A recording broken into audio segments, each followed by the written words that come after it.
श्री परमात्मने नमः। हरये नमः। श्री गुरु चरण कमलेभ्यो नमः।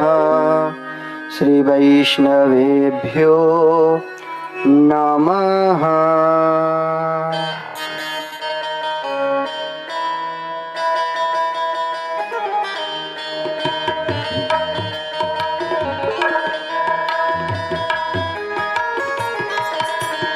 सच्चिदानंद रूपाय विश्वोत्पत्त्यादिहेतवे तापत्रय विनाशाय श्रीकृष्णाय वयं नमः। श्रीकृष्णाय वयं नमः।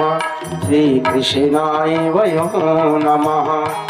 तापत्रय विनाशाय श्रीकृष्णाय वयं नमः। श्रीकृष्णाय वयं नमः।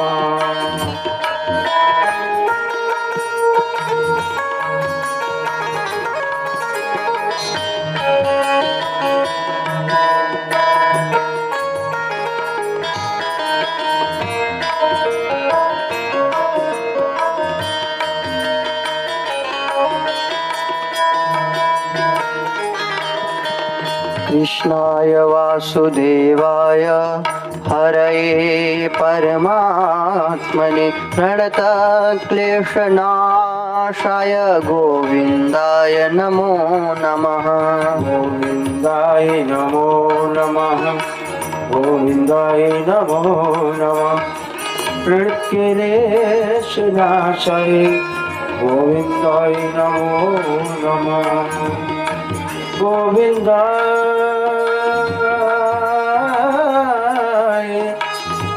नमो नमः। गोविन्दाय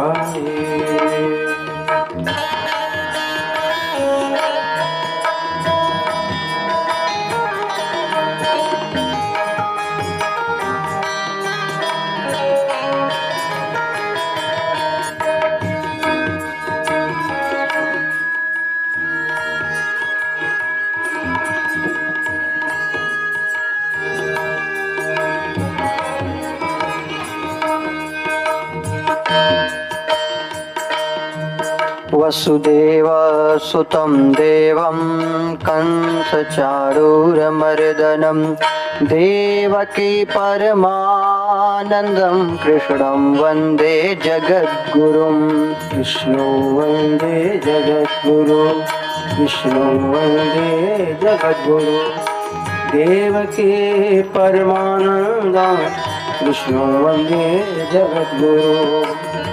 राधे राधे राधे राधे राधे कहिए। राधे राधे राधे राधे राधे कहिए। श्यामा श्यामा श्यामा श्यामा श्यामा कहिए। श्यामा श्यामा श्यामा श्यामा श्यामा कहिए। जय विधि राखे राधे काजी विधि रे।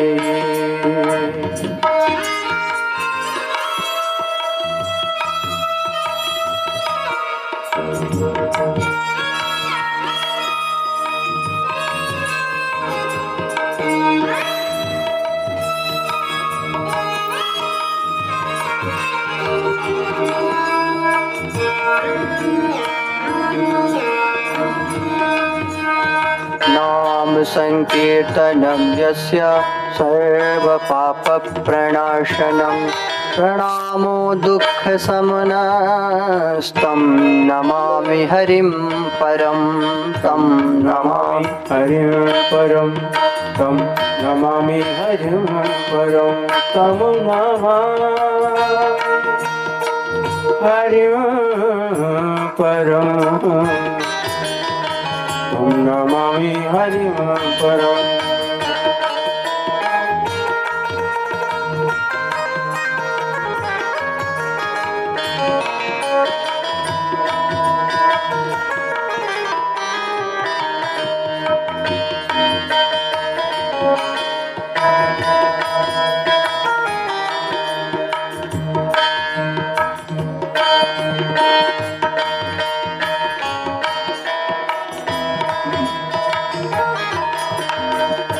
राधे राधे राधे राधे राधे कही, राधे राधे राधे राधे राधे कही। श्याम राधे श्याम राधे श्याम राधे कही, श्याम राधे श्याम राधे श्याम राधे कही। राधे राधे राधे राधे श्याम राधे कही। सारे गामा गामा मम गामा म गामा गरे गरे सा।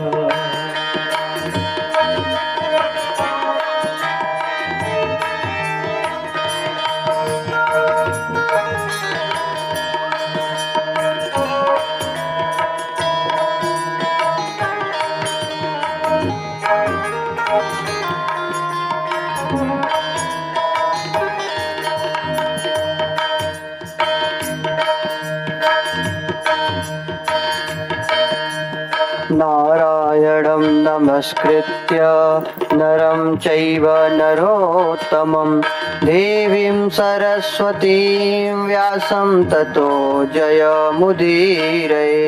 ततो जयमुदीरये ततो जयमुदीरये ततो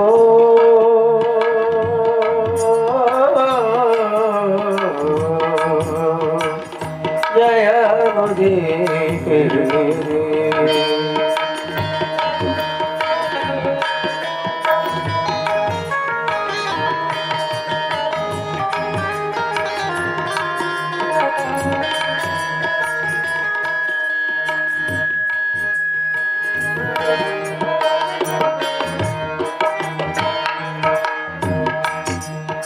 यं प्रव्रजन्तमनुपेतमपेतकृत्यं द्वैपायनो विरहकातर आजुहाव पुत्रेति तन्मयतया तरवभिनेदुस्तं सर्वभूतहृदयं मुनिमानतोऽस्मि। मुनिमानितोऽस्मि मुनिमानितोऽस्मि। प्रेम करे वो जाने इस राह में किसके नाम तेरे बिना जिंदगी हो प्रभु मेरे ये क्या कम। फिर सदे जोड़ के हो गया छोड़ के जान कैसे कैसे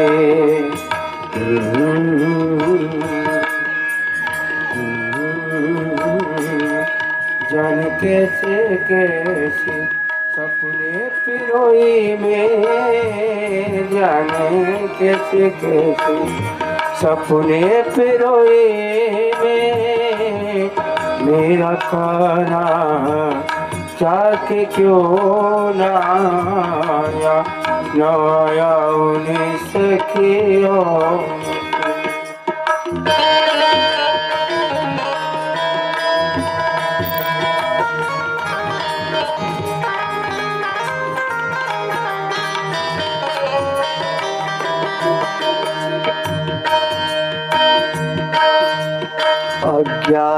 अज्ञानतिमिरान्धस्य ज्ञानाञ्जनशलाकया चक्षुरुन्मीलितं येन तस्मै श्रीगुरवे नमः।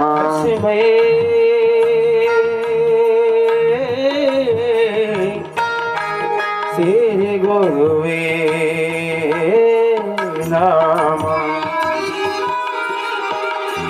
तस्मै श्री गुरुवे नमः। तस्मै श्री गुरुवे नमः। तस्मै श्री गुरुवे नमः।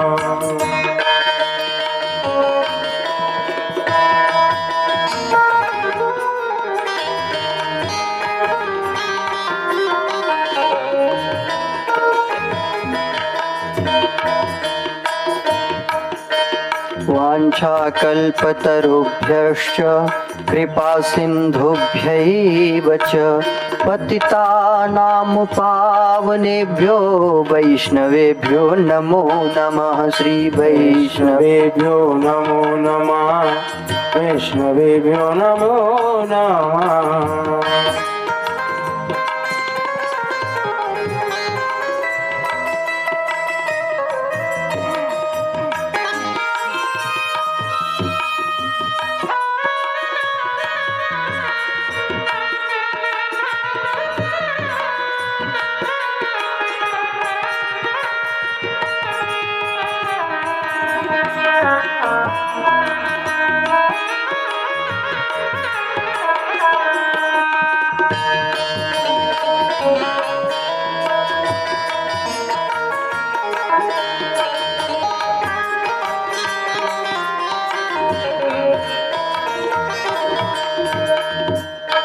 जय जय श्री राधारमण, जय जय श्री राधारमण, जय जय नवल किशोर। जय जय श्री राधारमण, जय जय नवल किशोर। जय गोपी चित चोर प्रभु, जय जय माखन चोर। जय जय माखन चोर, जय जय माखन चोर। राह उसी के देखे पल पल गोरी आँखें, तन को डसे तन्हाई, काटी कटे रातें। मन से मैं जोड़ी के वो गया छोड़ के, चली रात ढली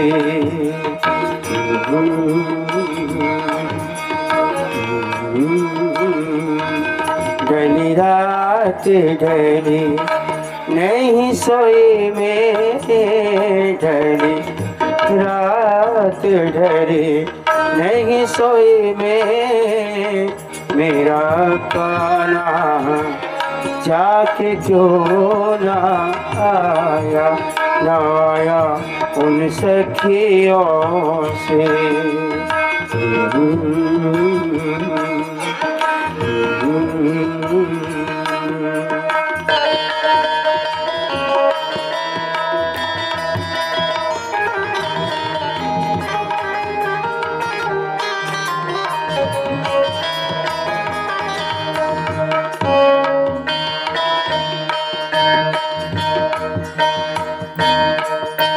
श्याम सलोने सांवरे नटखट नटवर आप। श्याम सलोने सांवरे नटखट नटवर आप।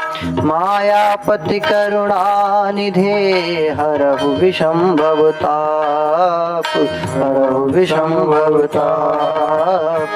मायापति करुणानिधे हरहु विषंभव ताप, मायापति करुणानिधे हरहु विषंभव ताप।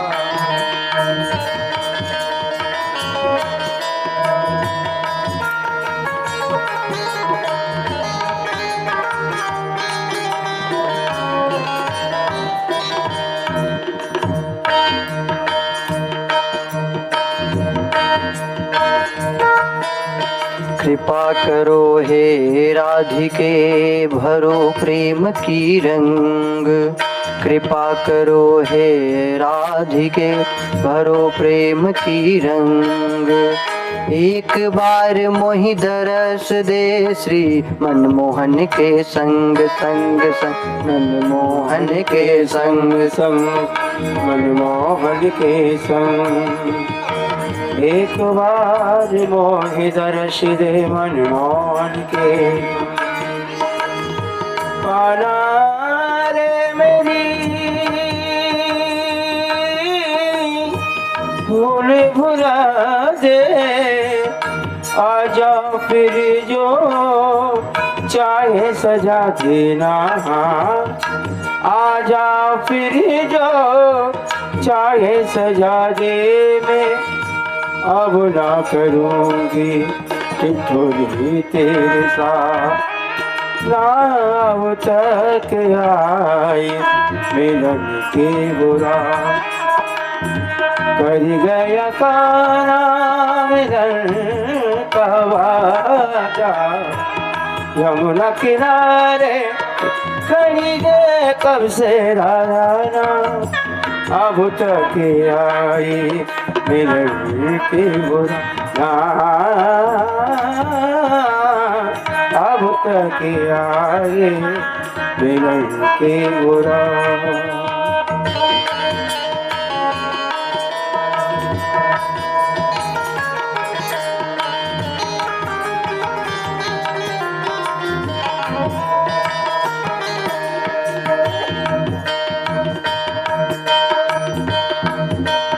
निज सद्गुरु के पद कमल करता मन ही प्रणाम, निज सद्गुरु के पद कमल करता मन ही प्रणाम। मैं सेवक हूँ बावरा नाम दास श्रीकांत, श्रीकांत श्रीकांत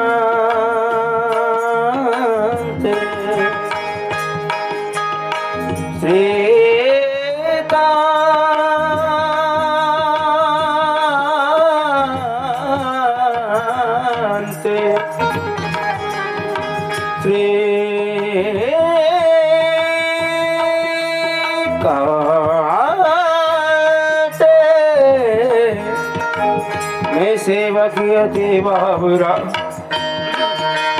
नाम दास श्रीकांत, मैं सेवक हो बावरा नाम दास श्रीकांत, नाम दास श्रीकांत की जय।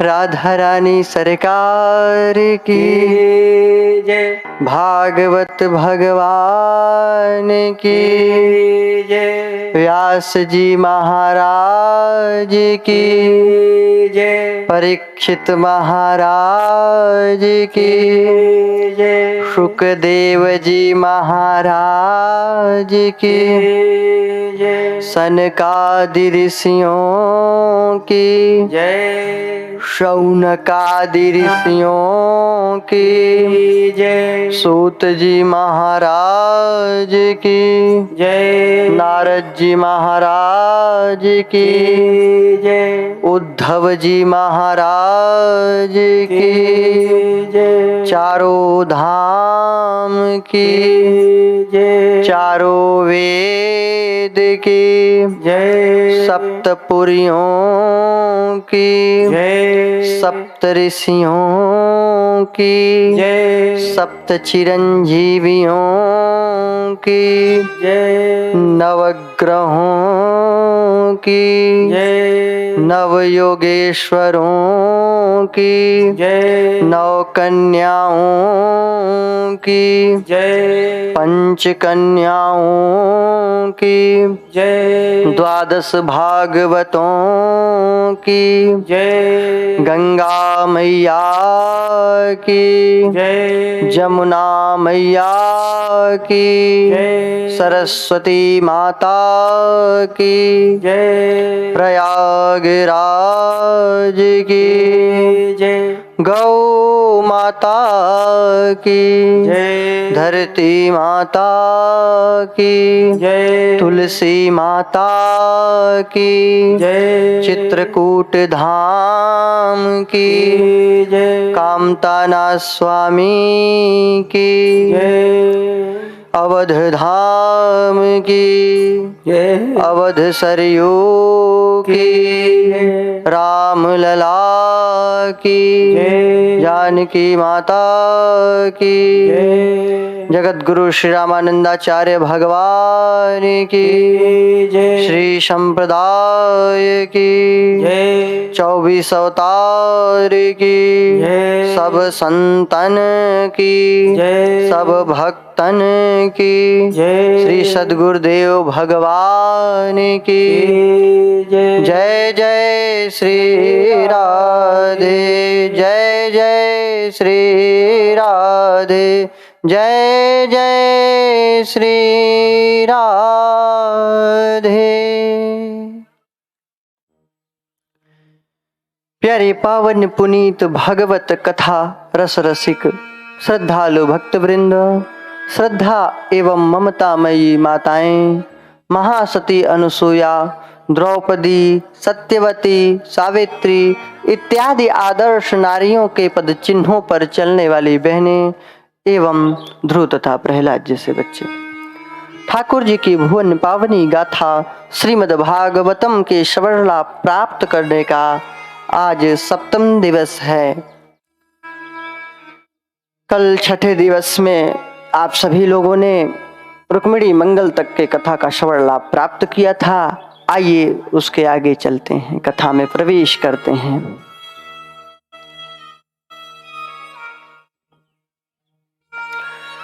भगवान श्री कृष्ण का सुंदर विवाह हुआ। अब इनसे पहले बलभद्र जी का विवाह हुआ था रेवती के साथ। ककुदमी नरेश की पुत्री थी रेवती, उसका प्रसंग है। इन्हीं भगवान श्री कृष्ण के और रुक्मिणी के पुत्र हुए कामदेव प्रद्युम्न नाम से भगवान शिव ने उनके शरीर को नष्ट कर दिया था, तीसरी नेत्र से देखा था। ये काम जब भी जलेगा, ये कामनाएं जब भी जलेंगी जब आप तीसरी दृष्टि खोलेंगे। जब भी जलेंगी तो तीसरी दृष्टि से ही जलेंगी। तो तीसरी दृष्टि क्या है? दो दृष्टि से दिखाई दे रही हैं। तीसरी दृष्टि क्या है? ज्ञान चक्षु, विवेक संपन्न ज्ञान दृष्टि, वो तीसरी दृष्टि है, तीसरी नेत्र है। जब ज्ञान से विचार करेंगे कि क्या ये कामनाएं, क्या ये इच्छाएं किसी की पूरी हो सकती हैं? कभी नहीं। इच्छाएं अनंत हैं। जब ज्ञान की दृष्टि होगी तभी ये काम जलेगा, नहीं तो नहीं जलेगा। और जब तक कामनाएं हैं आप सुखी नहीं रह सकते, क्योंकि एक इच्छा पूर्ण हुई दूसरी इच्छा तैयार, दूसरी पूर्ण हुई तीसरी इच्छा तैयार। कहां सुखी हैं? फिर तो इच्छाओं के पीछे भटकते रहेंगे, भटकते रहेंगे, कल्याण नहीं होगा। तो तीसरी दृष्टि से काम को नष्ट कर दिए थे। फिर भगवान ने क्षमा कर दिया था।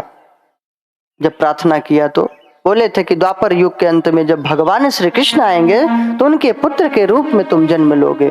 तो वही काम प्रद्युम्न के रूप में आया है। प्रद्युम्न जी के द्वारा संबरासुर का वध होता है।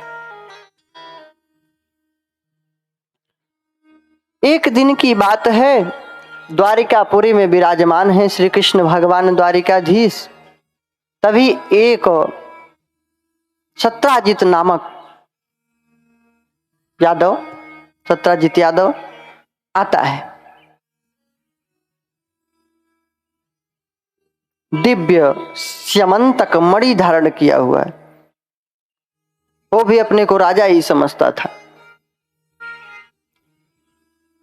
आसीत सत्राजितः सूर्य, एक सत्राजित यादव था। भक्तस्य परमः सखा, एक सूर्य का भक्त है ये सत्राजित यादव, परम भक्त।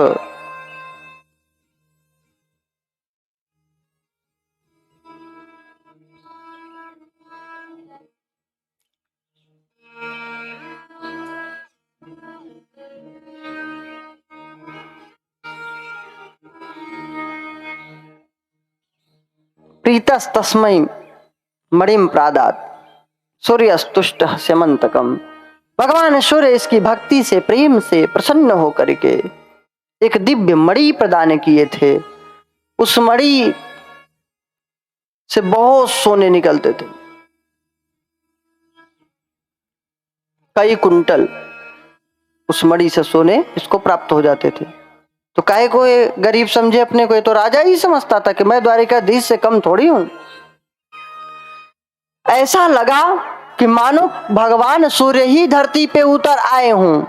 लोगों ने देखा कि ये कौन आ गया है, क्या सूर्य नारायण धरती पे प्रकट हो गए? भगवान द्वारिकाधीश ने कहा कि नहीं भाई, ऐसा नहीं है, सत्राजित यादव है, ये मणि के प्रभाव से देदीप्यमान है।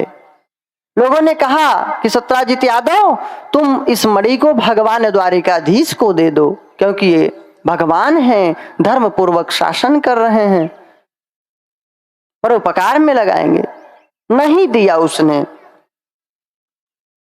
मणि को नहीं दिया। उसका भाई शिकार खेलने के लिए गया हुआ था, मणि लेकर के मारा गया और कलंक लगा भगवान श्री कृष्ण के ऊपर कि ये मांग रहे थे, इनके लिए लोग कह रहे थे देने के लिए, मैंने नहीं दिया, अवश्य ही यही द्वारिकाधीश ही मेरे भाई प्रसेनजित को मार डाले और मणि भी चुरा लिए। कलंक लगाया, झूठा झूठा आरोप। उस दिन भगवान श्री कृष्ण ने चौथ के चंद्रमा को देख लिए थे। भादो महीने के चौथ के चंद्रमा को देखने से कलंक लगता है।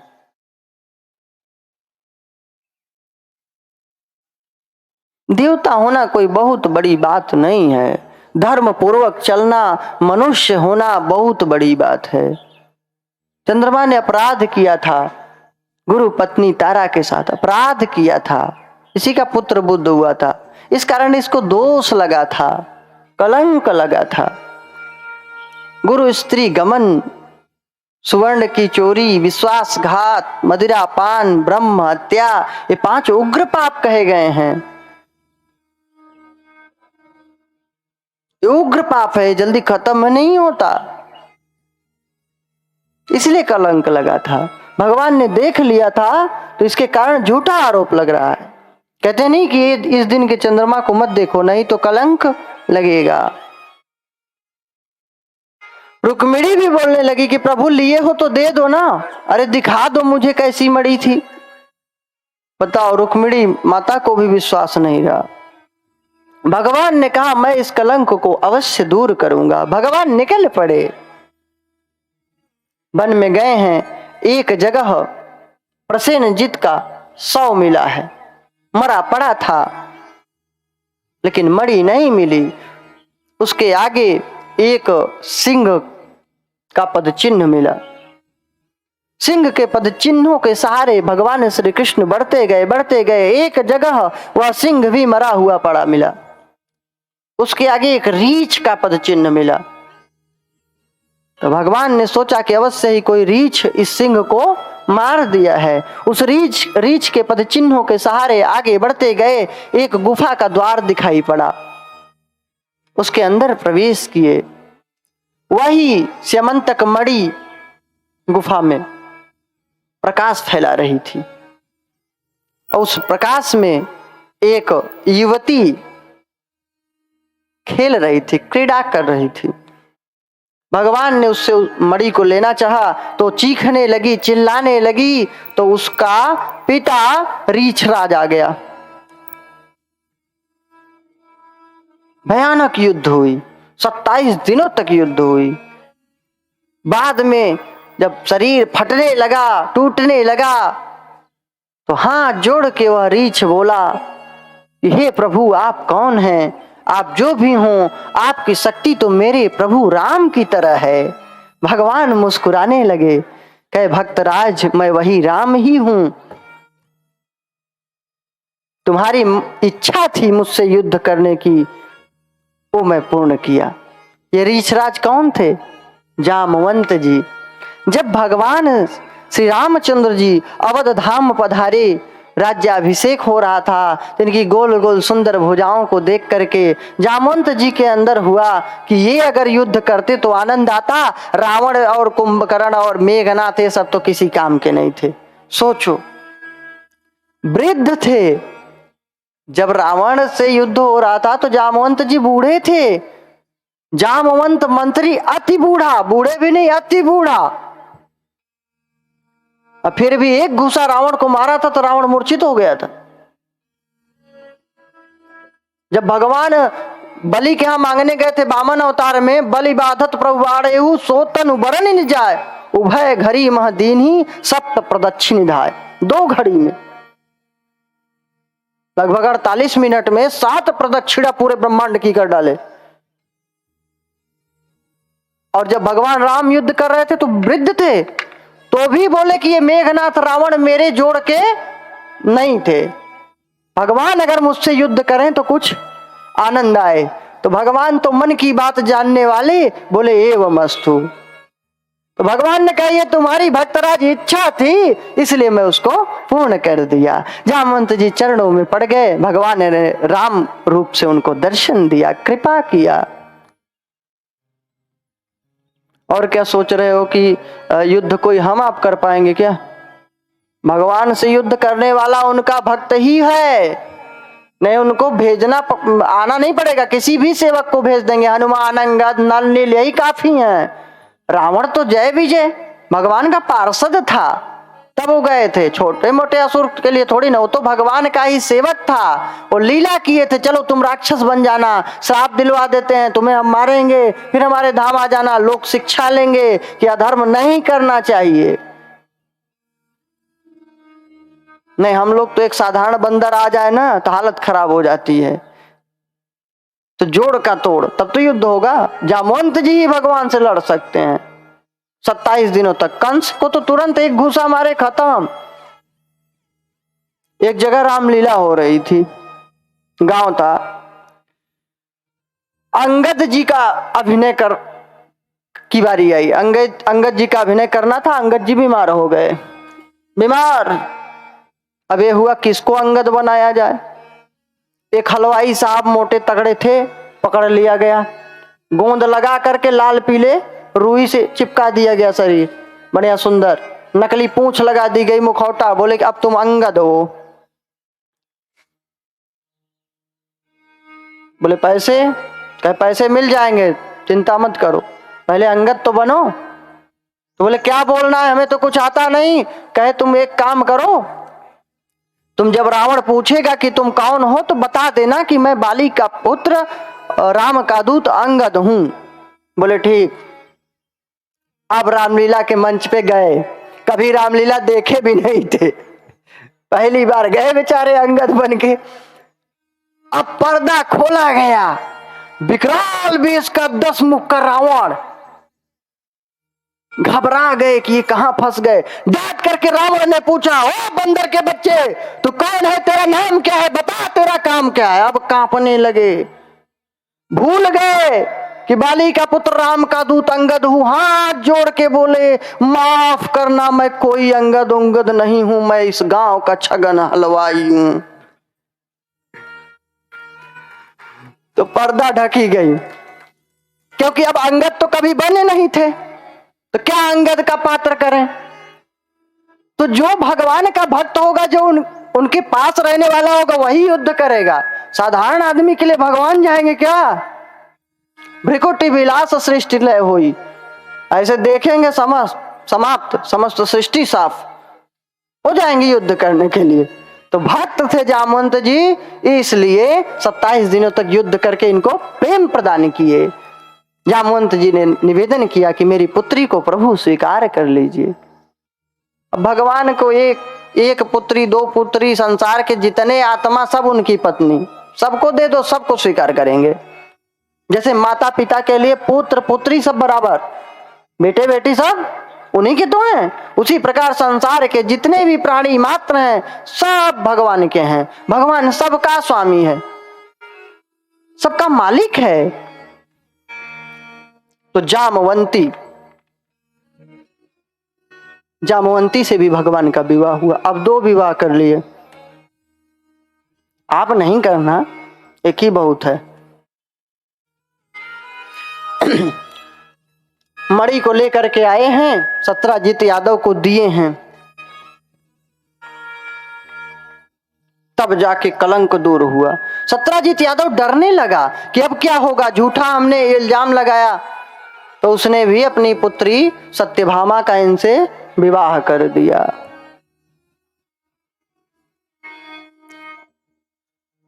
सतधन्वा कृतवर्मा और अक्रूर जी के बहकावे में आ गया।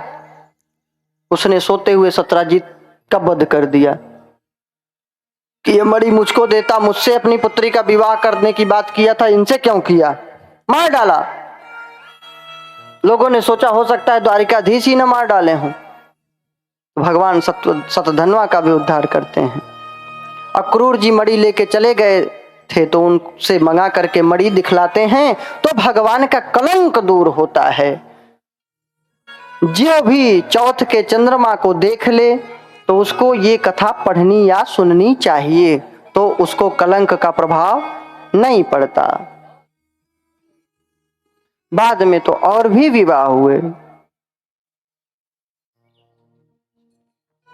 रुक्मिणी, जामवंती, सत्यभामा, ये 3 पटरानियां हुई। कालिंदी, मित्रवृंदा, नागनजीती, सत्या भी जिसको बोलते थे, लक्ष्मणा और भद्रा, ये 8 पटरानियां भगवान की हुई।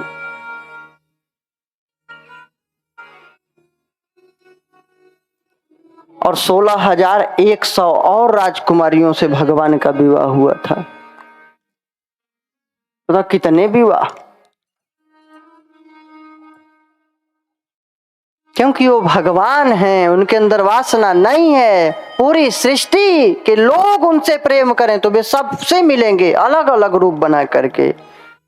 जैसे कि सूर्य हर देश में, हर जगह, हर ग्राम में एक ही साथ एक सूर्य सब जगह दिख रहा है, सब जगह उसका प्रकाश है समान रूप से। उसी प्रकार ईश्वर परमात्मा सबके लिए समान रूप से सुलभ हैं। कोई प्रेम तो करे, भक्ति तो करे। एक भौमासुर है, नरकासुर भी जिसको बोलते हैं। ये 16,100 राजकुमारियों को बंदी गृह में डाल दिया था। सोचा था कि जब ये 20,000 हो जाएंगी तो इनसे विवाह करेंगे। जबरदस्ती अपहरण करके उनको बंदी गृह में डाल दिया था। अपराधी था। भगवान सत्यभामा के साथ गए हैं और उसके अपराध का दंड दिए हैं। 16,100 राजकुमारियों को उनके घरों को भेज दिए। विवाह नहीं किए थे, उनके घरों को भेज दिए। जब घर में गई 16,100 राजकुमारियां तो उनके भैया ने नहीं स्वीकार किया, उनकी मैया ने नहीं स्वीकार किया, उनके पिता ने नहीं स्वीकार किया। बोले हमारे घर कोई पानी नहीं पिएगा। जब देश का विभाजन हुआ था तो कितनी हिंदू युवतियां, स्त्रियां पाकिस्तान में रह गई थी, आना चाहती थी। उनके साथ अपराध किया था मुगलों ने, दुष्टों ने अत्याचार किया था। इनके पिता लोग, माता लोग, भाई लोग, सगे संबंधी लोग स्वीकार नहीं किए। बोले तुम्हारे साथ अत्याचार हुआ है, हमारे घर कोई पानी नहीं पिएगा। छोड़ दिए उनको तड़पने के लिए। वे बेचारी मस्जिदों के पास भीख मांगती रही, अपमान सहती रही, भटकती, भूखी प्यासी तड़पती रही, हम ही लोगों के कारण। स्त्री की, कन्या की कोई अपराध नहीं है। अगर कोई उसके साथ अपराध किया है तो आप उसको दंड दीजिए। जानबूझ के अगर गलती की है तो जरूर दंड दे सकते हैं, त्याग देना चाहिए। उनके लिए और किसी दंड का विधान नहीं है, त्याग दीजिए। लेकिन उनके साथ जबरदस्ती कोई अपराध किया है तो उनकी कोई गलती नहीं है, उसको दंड दीजिए। तो उनके माता पिता नहीं स्वीकार किया, जबकि इन राजकुमारियों की कोई गलती नहीं थी। त्याग दिए, हम नहीं स्वीकार करेंगे। बेचारी गई हैं, बिसली हैं कि हमें जहर खा के मर जाना है, नदी में कूद के प्राण दे देना है, पर्वत से कूद जाना है, आत्महत्या कर लेना है। अब मेरा कौन है? जब वे आत्महत्या करने के लिए उद्यत हुई, महाराज जिसका कोई नहीं है उसका भगवान होता है। जब वे आत्महत्या करने के लिए उद्यत हुई, भगवान श्री कृष्ण ने हाथों को पकड़ लिया, रोक दिए हैं। अरे तुम्हारे माता पिता नहीं स्वीकार करते, कोई बात नहीं, चलो द्वारिकापुरी में सब लोग, मैं तुम लोगों को अपनाता हूं, मैं स्वीकार करता हूं। तब भगवान श्री कृष्ण ने 16,100 राजकुमारियों से विवाह किया। अगर ऐसे रखते द्वारिकापुरी में तो भी आप उंगली उठाते, कलंक लगाते कि उन्होंने अत्याचार किया। बताओ, इतनी स्त्रियों को रखे। इसीलिए उन्होंने मर्यादा के लिए, मर्यादा की रक्षा के लिए विवाह करके उनको द्वारिकापुरी में रखा, जिससे कल को कोई अंगुली न उठाए। और पहले विवाह करते तो भी गलत होता कि इतने भगवान हो कि इतने विवाह। तो जब वे मरने लगी तो क्या भगवान जिसकी रक्षा किए थे उसको मर जाने देते? तब भी आप अंगुली उठाते कि काहे को भगवान जिसकी रक्षा किए उसको मर जाने देते। इसलिए भगवान ने रक्षा किया। कल्प वृक्ष के पुष्प को स्वर्गलोक से भगवान लाते हैं, इसका भी वर्णन है। भगवान श्री कृष्ण की अद्भुत लीला। अब कितने विवाह हो गए? 16,108।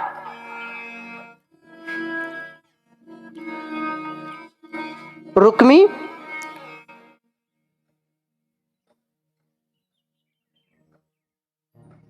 की पौत्री रोचना से अनिरुद्ध का विवाह होता है और उसके विवाह में रुक्मी को बलभद्र जी मार डालते हैं।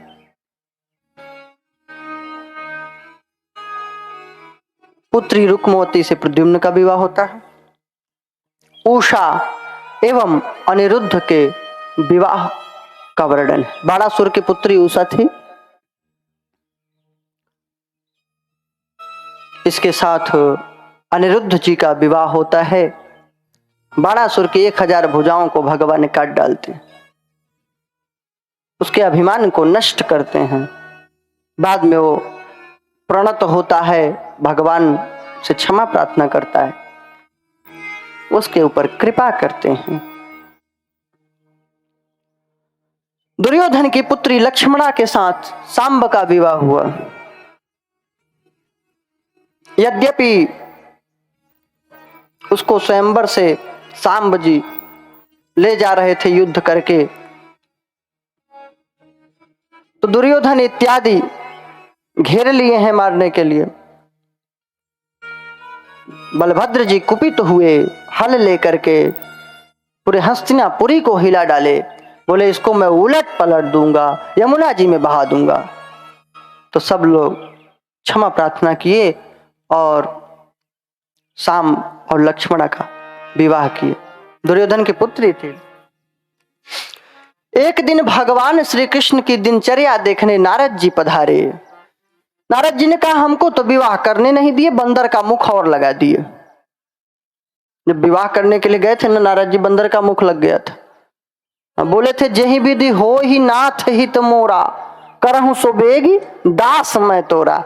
हे प्रभु, मैं आपका दास हूं, जिस प्रकार मेरा हित हो वही करिए। भगवान ने कहा परम हित जिसमें होगा वो मैं करूंगा, चिंता करने की कोई बात नहीं। तो हित क्या, लक्ष्मी जी से विवाह करते तो हित होता, माता से तो परम हित तो यही था कि विवाह न हो। तो उसके लिए क्या करना था? तो बंदर का मुख बना दिए,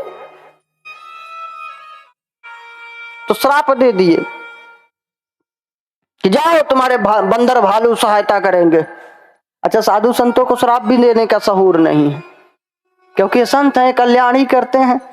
इनको श्राप देना चाहिए था कि बंदर भालू काटेंगे, नोचेंगे, परेशान करेंगे।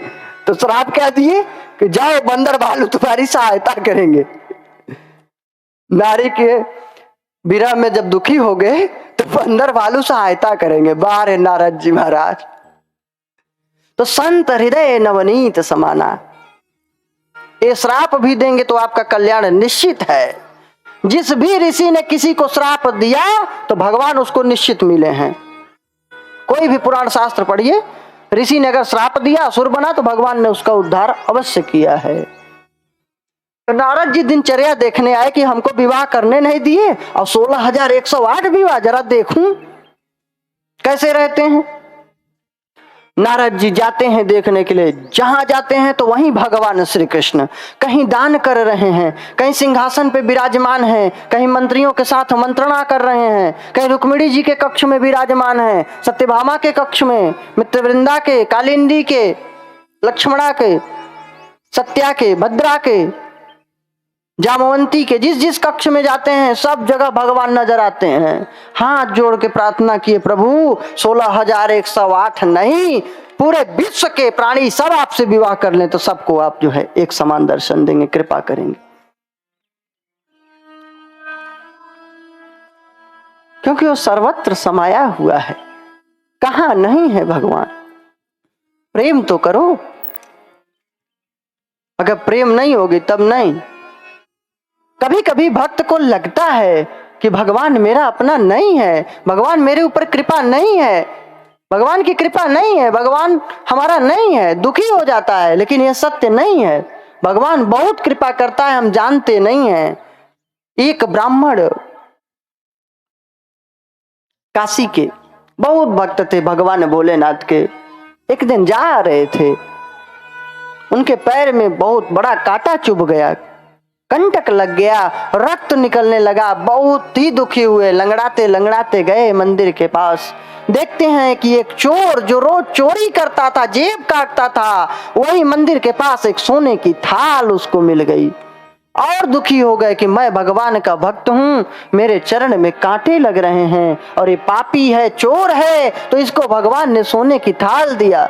रहा नहीं गया, भगवान को डांटते हुए बोले कि तू दयालु नहीं है, तू भगवान नहीं है, तू चोर के ऊपर कृपा करता है और भक्त को दंड देता है, तू न्याय करने वाला जगदीश नहीं है। मंदिर के अंदर से भक्तों आवाज आई, भगवान भोलेनाथ स्पष्ट शब्दों में बोले कि अरे भक्तराज, तुझे क्या मालूम कि मैं कितना दयालु हूं।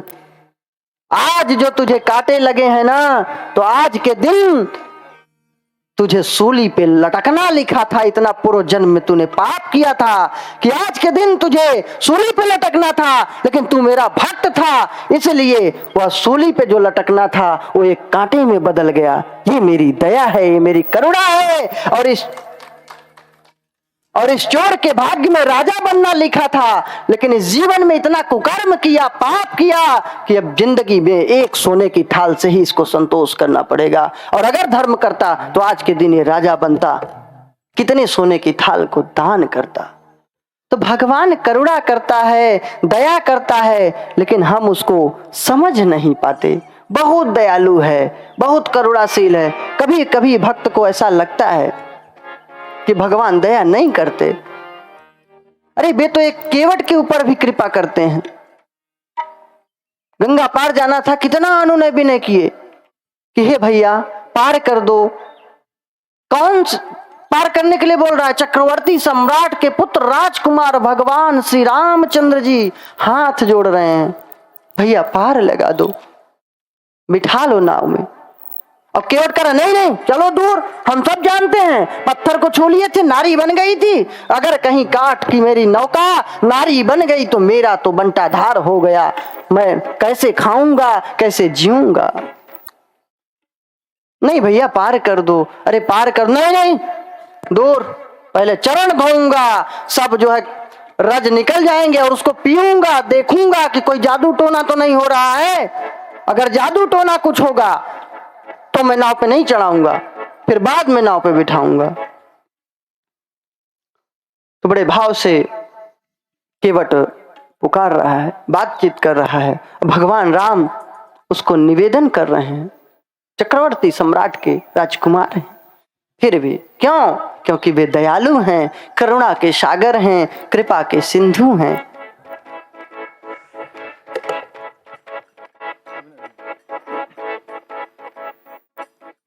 कभी कभी भगवान को भी भक्तों से काम पड़े।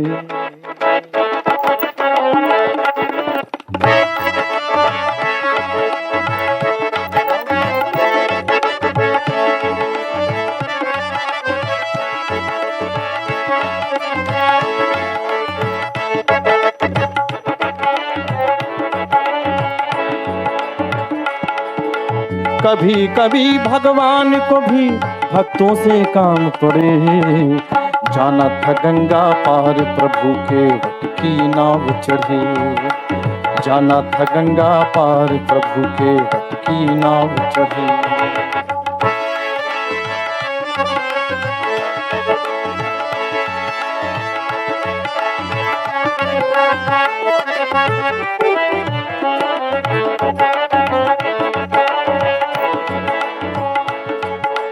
अवध छोड़ प्रभु वन को धाये। सिया राम लखन गंगा तट आए। केवट मन ही मन हर्षाए। घर बैठे प्रभु दर्शन पाए। हाथ जोड़ के प्रभु के आगे केवट मगन खड़े। जाना था गंगा पार प्रभु के वट की नाव चढ़े।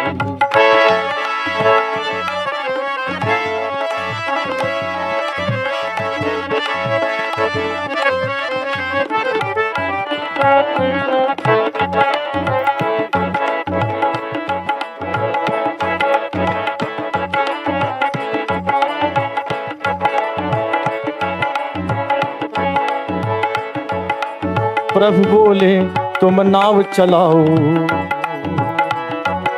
अरे पार हमें केवट पहुंचाओ। केवट कहता सुनो हमारी चरण धूल की माया भारी। मैं गरीब नैया मोरी नारी ना होए पड़े। जाना था गंगा पार प्रभु के वट की नाव चढ़े।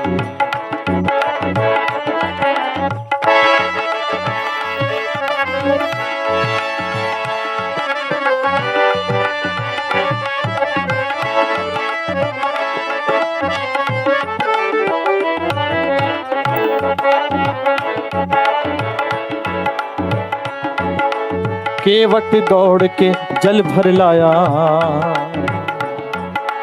चरण धोए चरणामृत पाया।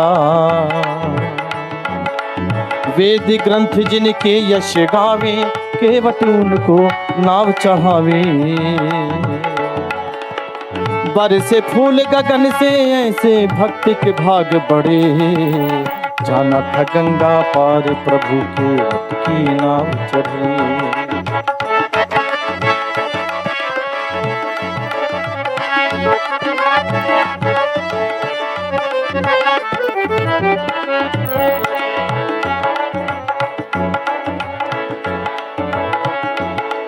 चली नाव गंगा की धारा। केवट ने भगवान श्री राम को गंगा जी के उस पार उतार दिया। भगवान राम ने सोचा केवट ने मेहनत करी है, केवट को मजदूरी भी मिलनी चाहिए।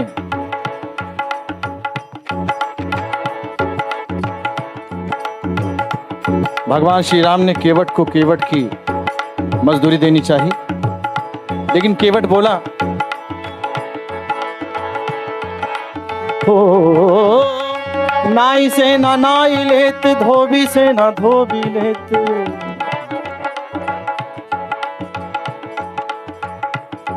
केवट बोला प्रभु एक ही काम करने वाले दो व्यक्ति कभी आपस में लेन देन नहीं करते। भगवान राम ने सोचा केवट हमारा और तुम्हारा काम एक कैसे हो गया, जरा समझाओ। केवट बोला नाई से ना नाई लेत। धोबी से ना धोबी लेत। दे के मजूरिया ये जाति को ना बिगाड़िए। केवट बोला प्रभु मैं तो आपका जन्म जन्म का दास हूं। मुझे आपसे कोई मजदूरी नहीं चाहिए। और बोला नाई से ना नाई लेत। धोबी से ना धोबी लेत। दे के मजूरिया ये जाति को ना बिगाड़िए। प्रभु आए मोरे घाट तो पार मैंने उतारी दीने। जब आऊंगा मैं तोरे घाट तो पार मोही उतारियो।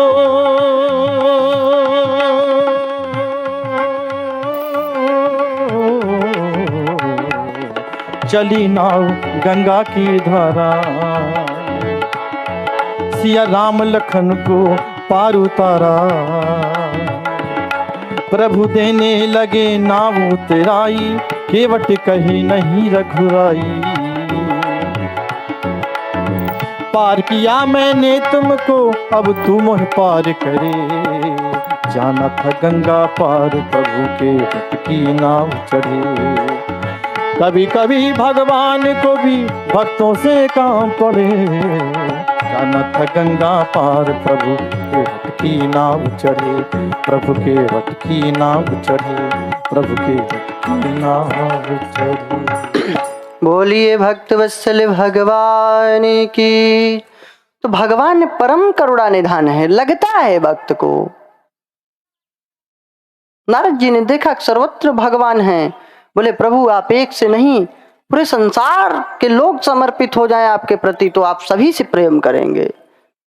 लगता है भक्त को ऐसा। एक बार वृंदावन में रहते थे नंद गांव में एक संत गौरदास जी। गौरदास जी कई वर्षों तक नंदगांव में रहे। नंदगांव में उनका एक ही काम था, जा जाके वन में पुष्प को चयन करना, अपने हाथों से सुंदर सुंदर पुष्प की माला अपने हाथों से बनाना और ठाकुर जी को भेंट करना, पुजारी जी को दे देना कि पहना दीजिए। नित्य ही उनकी सेवा थी ये, नित्य। 10 वर्ष बीत गए, भगवान ने उनको दर्शन नहीं दिया, कृपा नहीं किया। एक दिन नाराज हो गए भगवान से कि भगवान दयालु नहीं है, करुणा निधान नहीं है। मैंने इतनी सेवा किया, जा जाके वन में एक एक पुष्प को चयन करके कन्हैया के लिए लाता था, पुष्पहार बना करके भेंट करता था, लेकिन कन्हैया उसको स्वीकार नहीं किया, कृपा नहीं किया, अनुभूति नहीं दिया, दर्शन नहीं दिया। रोने लगे, बोले मैं तो अब यहाँ नहीं रहूंगा, ये छलिया है, कपटी है, झूठा है, इसके यहाँ नहीं रहूंगा, मैं तो आज बरसाने चला जाऊंगा। राधा रानी करुणा की सागर हैं, कृपामयी हैं, मैं राधा रानी के पास जाऊंगा, बरसाने में रहूंगा, नंदगांव में नहीं रहना। सुबह रात भर विचार करते रहे। प्रातः ही बिल्कुल ब्रह्म मुहूर्त में उठे, 4-5 बजे जाने लगे, नंदगांव में नहीं रहना है। महाराज ज्यों ही नंद गांव से थोड़ा सा बाहर निकले, एक छोटा सा बालक, ग्वाले का एक छोटा सा अहीर का बालक लठिया लिए हुए दोनों हाथ को ऐसे फैला करके खड़ा हो गया। रोने लगा बालक, बोला बाबा तुम चले जाओगे तो मुझे फूलों की हार कौन पहनाएगा? बाबा तुम चले जाओगे नंदगांव छोड़ करके, फूलों की हार मुझे कौन पहनाएगा? बालक रोने लगा। गौरदास भी रुक गए, बालक हाथ आगे बढ़ा करके नहीं जाने दिया। बाबा मैं तुम्हें नहीं जाने दूंगा, मुझे पुष्प की माला कौन पहनाएगा? बस इतना कह करके वो बालक अंतर्धान हो गया। कलयुग की घटना है। गौरदास जी रोने लगे, आए हैं कुटिया में, रोते रहे। इधर उसी रात्रि पुजारी जी को भगवान ने स्वप्न में दर्शन देकर बोला था कि पुजारी जी मेरे भक्त गौरदास जी को रोक लो, नहीं ये चले जाएंगे तो फिर मुझे फूलों की माला कौन पहनाएगा? पुजारी जी दौड़ करके आए, कुटिया में गौरदास रो रहे हैं, पुकार लगा रहे, गौरदास बाबा, गौरदास बाबा, तो रो रहे हैं, इसी तरह नेत्रों से आंसुओं को पोंछे हैं। देखे तो पुजारी जी खड़े हैं। क्या है पुजारी जी? भगवान ने आज मुझे स्वप्न दिया था भक्तराज, और भगवान ने आदेश दिया है कि आप नंदगांव छोड़ के बरसाने नहीं जाएंगे। भगवान रोते हुए बोले थे कि मुझे फूलों की हार कौन पहनाएगा? फिर तो और रोने लगे गौरदास जी की, धन्य है कन्हैया, तू कितना कृपालु है, मैं तुझे समझ नहीं पाया। तो भक्त समझ नहीं पाता भगवान के दया को और कोसता रहता है। भगवान तो परम करुणा निधान है, कोई प्रेम तो करे, कोई उसकी ओर आगे तो बढ़े, तब तो भगवान का दर्शन होगा, अनुभूति मिलेगी। ऐसे थोड़ी मिलता है। प्रेम चाहिए, भक्ति चाहिए। यहां तो महाराज हम धन धान्य सब अपने बच्चों के लिए, पुत्र के लिए मर मर के कमाते हैं, वादे करते हैं, वचन देते हैं, कोई काम नहीं आता। याद रखो, जिसके लिए मर मर के कमा रहे हो, मरने के बाद सबसे पहले आग वही लगाता है, वही।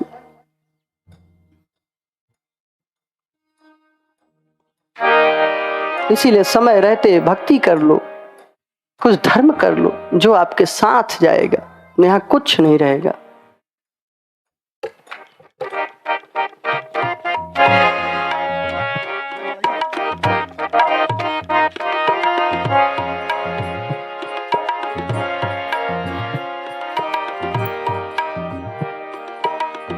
कसमें वादे प्यार वफा सब बातें हैं, बातों का क्या।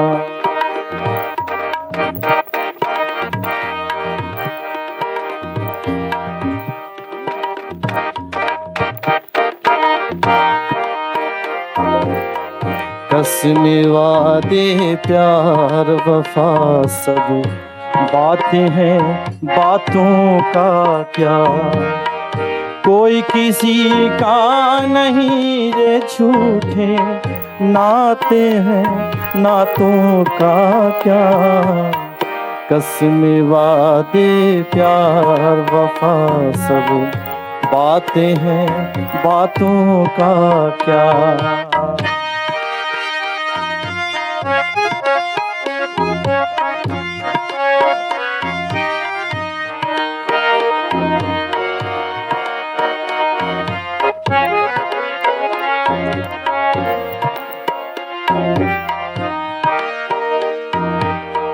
होगा मसीहा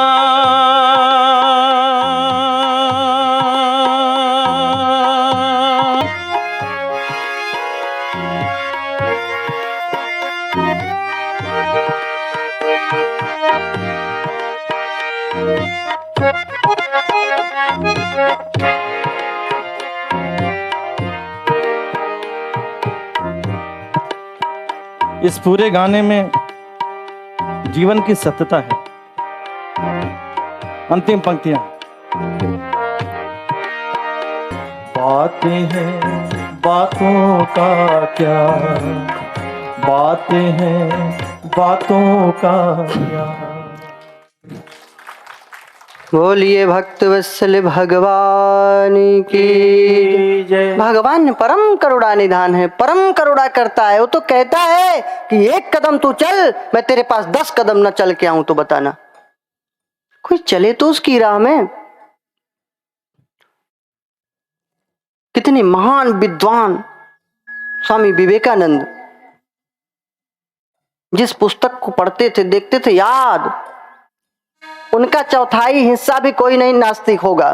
जो दुनिया में नास्तिक होंगे, जो भगवान को नहीं मानते, उनके चरण का धोवन नहीं होता, जो उसके बराबर भी नहीं है। और कहते हैं भगवान नहीं है। एक भगवान को मानने वाला, इतना ब्रिलियंट माइंड, इतना तीव्र मस्तिष्क क्षमता, जरा कोई न मानने वाला उसका आधा भी करके दिखा दे तो मैं मान लूं, नहीं कर सकता। भगवान को मानने वाले तो बहुत ऊंची स्थिति में पहुंच गए। हम दुनिया में वस्तुओं का खोज कर लिए, ठीक है, अच्छी बात है, साधन जुटाया, लेकिन प्रेम, भाईचारा, सहानुभूति, इसको गंवा दिया। ये तो आध्यात्मिक उन्नति जब हमारी होगी तभी संभव है। हम प्रेम से वंचित हो गए। वो तब समझ में आता है जब अंतिम स्थिति आती है, तो लगता है कोई प्रेम से बोले, कोई प्रेम करे, कोई मेरे पास बैठे, तब समझ में आता है धन की औकात।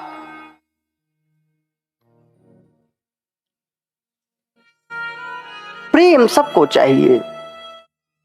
ये तभी संभव है जब आध्यात्मिक उन्नति होगी। एक संत को एक साधु को क्यों प्रेम करते हो, क्यों प्रणाम करते हो? क्योंकि वो प्रेमी होता है, वो भगवान का भक्त होता है। उसके पास धन दौलत नहीं है, लेकिन उसके पास प्रेम है, उसके पास भक्ति है, उसके पास दिव्य आचरण है, पवित्रता है। धन तो नहीं है, वैभव तो नहीं है, महल तो नहीं है, गाड़ी बंगले नहीं है, फिर भी सम्मान क्यों? प्रेम, भक्ति। भक्ति प्रेम सर्वोपरि।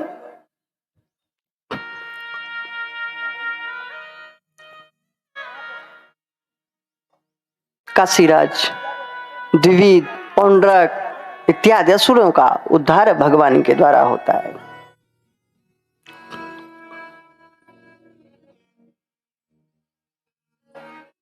एक दिन बालक सब गए हुए थे द्वारिकापुरी में घूमने के लिए वन में।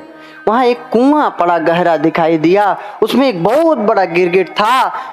निकालने की कोशिश की, निकला नहीं। भगवान को सूचना दी गई, भगवान आए, भगवान ने स्पर्श किया, वो गिरगिट रूप छोड़ करके एक दिव्य राजा के रूप में प्रकट हो गया। हाथ जोड़ के भगवान की स्तुति वंदना किया। ये नृग राजा थे, मनु जी महाराज के पुत्र थे। ये बहुत दानी थे, गायों का दान दे रहे थे। इनसे एक भूल हुई थी। एक दान न लेने वाले ब्राह्मण की गाय दान देने वाली गायों में मिल गई, उसको भी दान दे दिए। जब वो एक ब्राह्मण दान लेके चला तो जिसकी गाय थी, तो उस ब्राह्मण ने नाराज होके बोला कि ये गाय तो मेरी है, इसको तुम कैसे दे दिए, कैसे पा गए? उन्होंने कहा, उसने ब्राह्मण ने कि नृग राजा ने दान दिया है। आए दोनों ब्राह्मण, नृग राजा से शिकायत की गई। दान लेने वाला ब्राह्मण ने कहा, इसको तुमने कैसे दे दिया है, तो इसकी गाय है। नृग राजा बड़े शर्मिंदित हुए, क्षमा प्रार्थी हुए। क्षमा करिए विप्रदेव, ऐसी 100 गायें ले लो, जितनी चाहिए वो ले लो, राज्य ले लो, आधा राज्य ले लो, नाराज मत हो। दोनों ब्राह्मण ने गाय छोड़ दिया, न जिसकी गाय थी उसने लिया, न जिसको दान दिए थे उसने लिया। बस यही एक छोटा सा अपराध था जिसके कारण गिरगिट बनना पड़ा। क्योंकि धर्मात्मा थे इसलिए भगवान की कृपा प्राप्त हुई और दिव्य भगवान का धाम प्राप्त हुआ। बोलिए भक्तवत्सल भगवान की जय। भगवान भक्तों के लिए बहुत कुछ करते हैं। अम्बरीश जी कितने भक्त थे। दुर्वासा जी परीक्षा लेने के लिए आए थे, एकादशी व्रत बहुत रहते थे।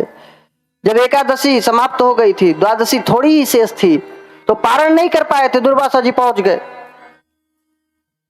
तो बोले महाराज प्रसाद पाइए, तो स्नान करने चले गए। बहुत टाइम लगाए तो जल ग्रहण कर लिए। चरणोदक उतने में नाराज कि मुझसे पहले कैसे प्राप्त कर लिया।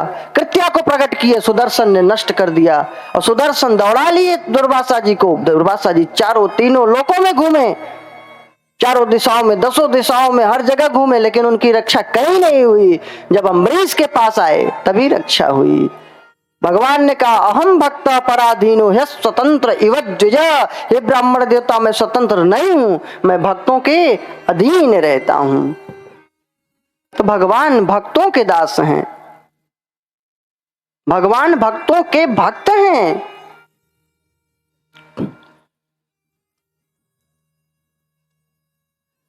एक दिन की बात है, भगवान द्वारिकापुरी में विराजमान थे। 2 जगह से निमंत्रण एक साथ पत्र आया, 2 जगह से पत्र एक साथ। एक तो मगध देश से आया और एक युधिष्ठिर जी महाराज का पत्र आया। राजसूय यज्ञ कर रहे थे युधिष्ठिर जी महाराज। खांडवन इंद्रप्रस्थ, जिसको इस समय दिल्ली कहते हैं। दिल्ली नाम नहीं था, भारत का नाम नहीं है ये अंग्रेजों के हम लोग जब गुलाम हो गए थे तो वो शासक रख दिए नाम। मुगल शासक आए, उन्होंने लिपापोती किया। ये हमारा नाम नहीं है, इंद्रप्रस्थ नाम था।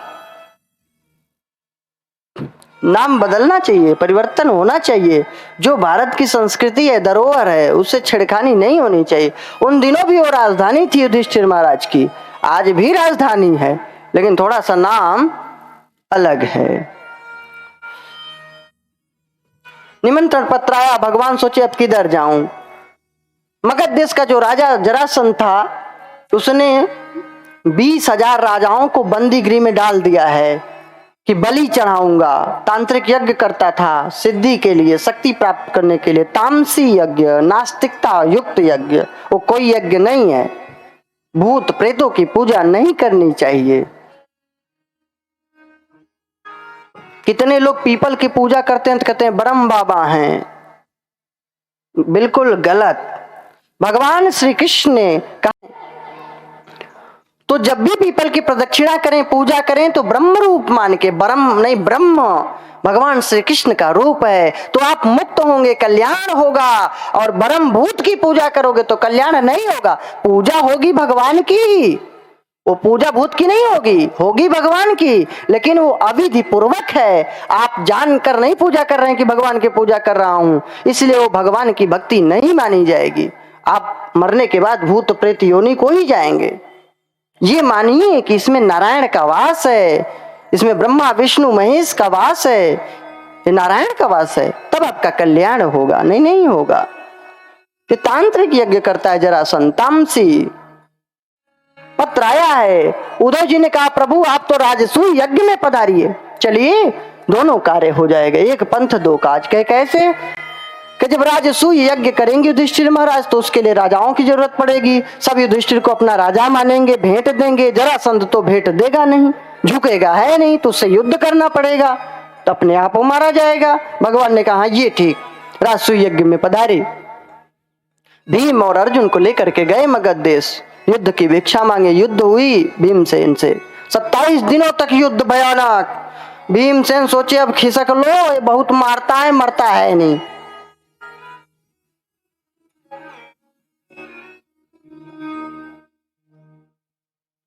ये जब पैदा हुआ था ना, इसकी 2 माताएं थी, आधे आधे भाग में दोनों से पैदा हुआ था, तो फेंक दिए थे इसके पिताजी जंगल में। तो जरा नाम की राक्षसी ने जोड़ दिया था, तो जब भी इसको कोई मारता था या फाड़ डालता था तो फिर से जुड़ जाता था। तो भीमसेन परेशान हो गए। फिर भगवान ने एक उपाय बताया है। एक तिनके को लिए, कोई पत्ते को बोलते हैं, तो फाड़ा उसको बीच से, विपरीत दिशाओं में फेंका। इधर वाला भाग इस तरफ और इधर वाला भाग इस तरफ। ऐसा ही भीमसेन ने किया और जरासंध का उद्धार हो गया। बोलिए भक्तवत्सल भगवान की जय। 20,000 राजा स्तुति करने लगे। कृष्णाय वासुदेवाय हरये परमात्मने प्रणतक्लेशनाशाय गोविंदाय नमो नमः। ये श्लोक उसी समय का है। जरासंध के बंदी गृह में कैद राजाओं ने स्तुति किया था। हे प्रणत जनों के क्लेश को दूर करने वाले, हे कृष्ण भगवान आपको नमस्कार है, प्रणाम है। हे वासुदेव आपको प्रणाम है। हे परमात्मन आपको प्रणाम है, क्योंकि आप प्रणतक क्लेश नाशाय, जो आपके चरणों में पड़ जाता है उसके कष्ट को दूर कर देते हैं। भगवान का नाम लेने से पाप ताप नष्ट होते हैं। एकस्य कृष्णस्य कृत प्रणामो 10 अश्वमेधि ववृधेव तुल्य। 10 अश्वमेध यज्ञ का फल प्राप्त होता है श्रद्धा से, भक्ति से, भगवान का नाम लेने से। तो किसी ने कहा नहीं ये बात ठीक नहीं है। कहे क्यों? कहे 10 अश्वमेध यज्ञ का फल मिलता है, इसका मतलब लिमिटेड हो गया, नाम की सीमा हो गई, शक्ति हो गई। ये तो अनंत शक्ति, अनंत फल देने वाला है। तो कहे फिर 10 अश्वमेधि पुनरेति जन्म। 10 अश्वमेध यज्ञ करने वाला कोई जरूरी नहीं है मुक्त होगा, फिर से धरती पे आ सकता है। लेकिन कृष्ण प्रणामी न पुनर्भवाया, भगवान श्री कृष्ण का भक्त, भगवान से प्रेम करने वाला फिर से जन्म नहीं लेता, वो मुक्त हो जाता है। तो भगवान की प्रेम भक्ति सर्वोपरि है। युधिष्ठिर के राजसूय यज्ञ में आए हैं, भगवान की यज्ञ पूजा की गई है। शिशुपाल नाराज हुआ है, गाली देने लगा, इस चोर की, छलिया की, कपटी की, उद्यमी की, नटखट की। इसकी पूजा सबसे पहले ऐसे गाली देने लगा, 99 तक गाली दिया। भगवान ने कहा बस शिशुपाल, क्योंकि 100 गाली तक उसको क्षमा करने का वचन दिए थे उसकी माता से। इसकी माता भगवान से कृष्ण की सगी बुआ थी, उससे बोले थे भगवान कि इसको मैं 100 गाली तक छूट दे सकता हूं, इससे ज्यादा नहीं। 100 गाली पूरी हुई, भगवान सुदर्शन उठाए और गोविंदाय नमो नमः बोलिए भक्त वत्सल भगवान की जय। शिशुपाल का उद्धार हुआ। दंतवक्त, विदुरथ, बलबल, तीर्थयात्रा में बलराम जी के हाथों सूत जी का भी वध होता है, इसका प्रसंग है। आगे एक परम भक्त की कथा आती है, जिसका कल आप लोगों को बताया गया था।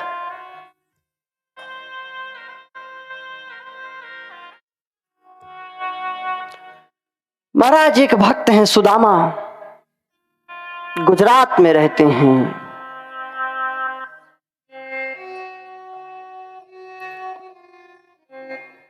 आत्मदेव के पुत्र थे, बहुत ही गरीब ब्राह्मण हैं। आत्मदेवस्य वै पुत्रो सुदामा नाम ब्राह्मणः गुर्जर देश से उत्पन्नो हरि भक्त परायणः, पद्म पुराण में आया है। आत्मदेव जी के पुत्र थे। माता भी बहुत ही शांत थी, शांता ही समझ लीजिए, सरल थी, बहुत महान भक्ता थी, बहुत ही सहनशील धैर्य वाले थे। बहुत गरीब हैं, भिक्षा में कुछ नहीं मिलता तब भी संतोष करते हैं। बालक भूखे रहते हैं, मांगते हैं माता भूख लगी है।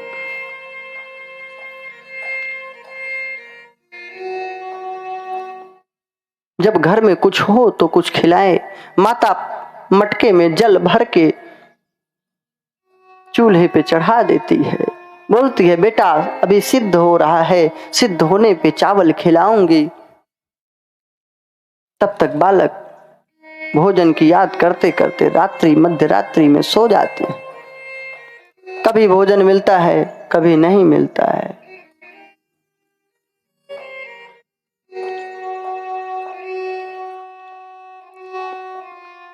एक दिन तो ऐसी स्थिति हुई कि सिर्फ 2 चावल थे।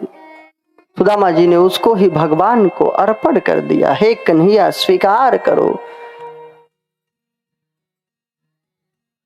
भगवान ने उसी दिन समझ लिया कि अब इनकी दरिद्रता का दिन पूरा हो गया।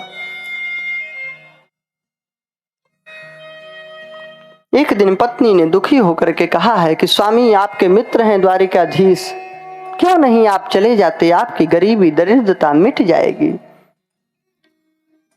सुदामा बोले कि मित्र के घर जाएं लेकिन मांगना ठीक नहीं है। सुशीला ने कहा है कि पतिदेव हे स्वामी, वे आपके मित्र ही नहीं, वे तो अंतर्यामी परमात्मा हैं, आप तो चले जाइए, वे तो सब कुछ स्वयं जाने लेंगे। 2-3 मुट्ठी चावल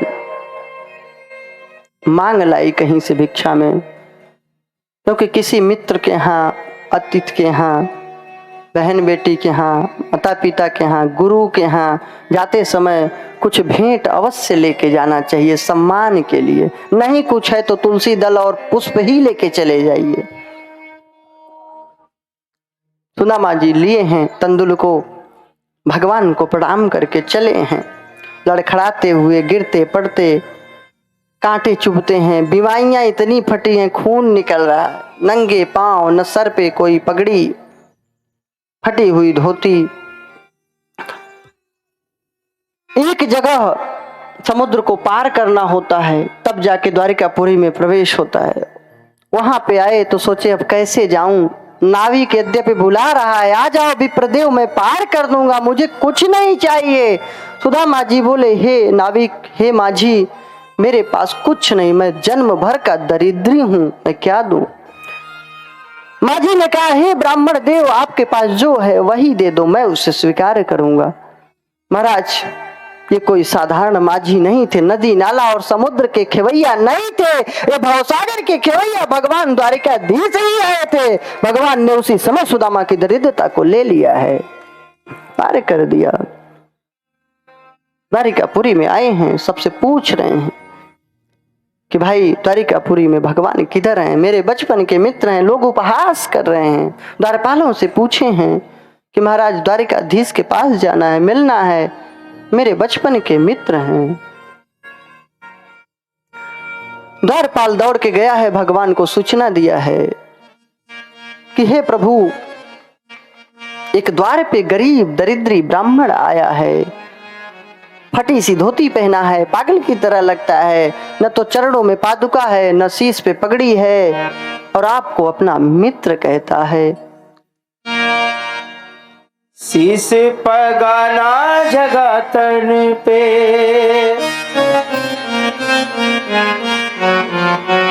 शीश पगाना जगह तन पे, हम आए के जाने बसों के ही गामा, धोती पटी लटी दुपट्टे से पाहे वो पाहे के नहीं शाम, द्वार खड़ो ध्वज लेके, द्वार खड़ो ध्वज दुर्बल देखो, द्वार खड़ो ध्वज दुर्बल एक रहो चकी सो वसुधा विरामा, पूछत दीन दयाल को धाम, बतावत आपनो नाम सुदामा, पूछत दीन दयाल को धाम, बतावते अपने नाम सुदामा।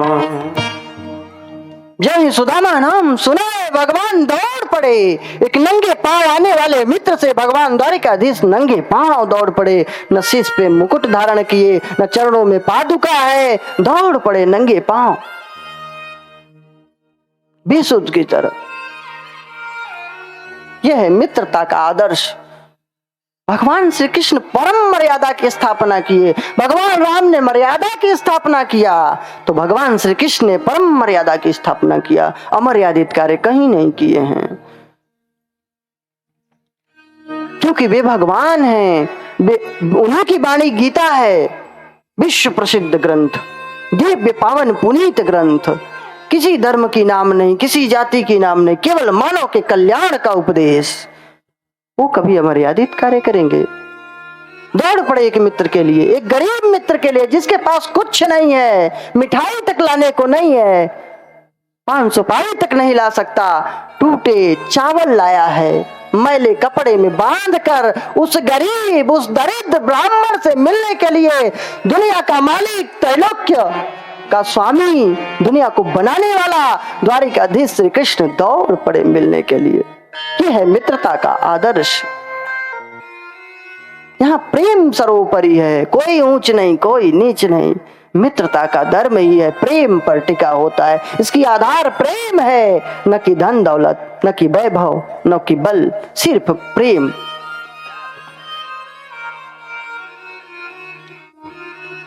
है जरूरत प्रेम की ईश्वर को पाने के लिए।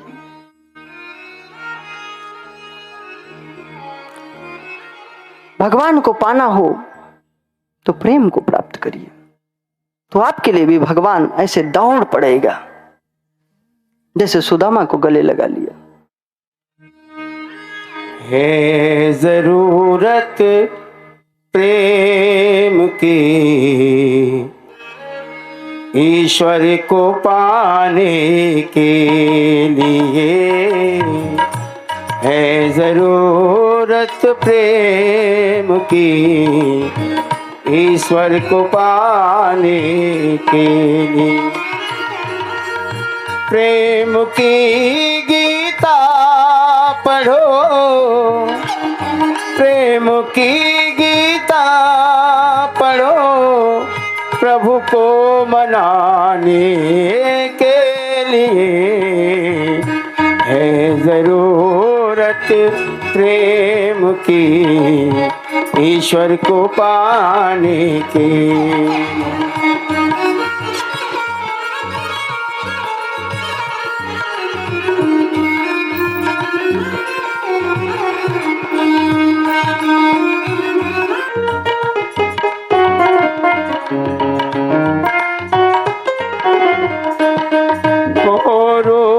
सूखे बांध के तंदुल सुदामा चल दिए, रूखे सूखे बांध के तंदुल सुदामा चल दिए। कैसे ललचाए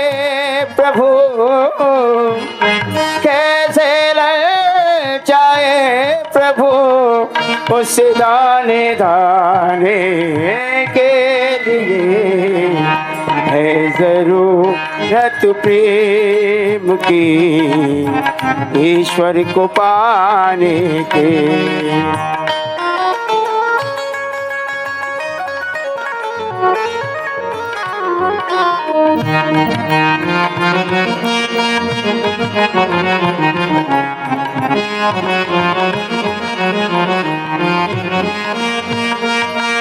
प्रेम का पथ है निराला,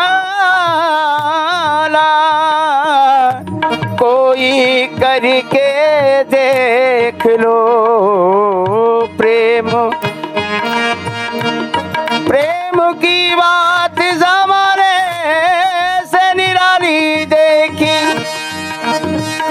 प्रेम की फल फूलती एक डाली देखे। प्रेम शैतान को इंसान बना देता है, प्रेम पत्थर को भी भगवान बना देता है। प्रेम का पथ है निराला, कोई करके देख लो।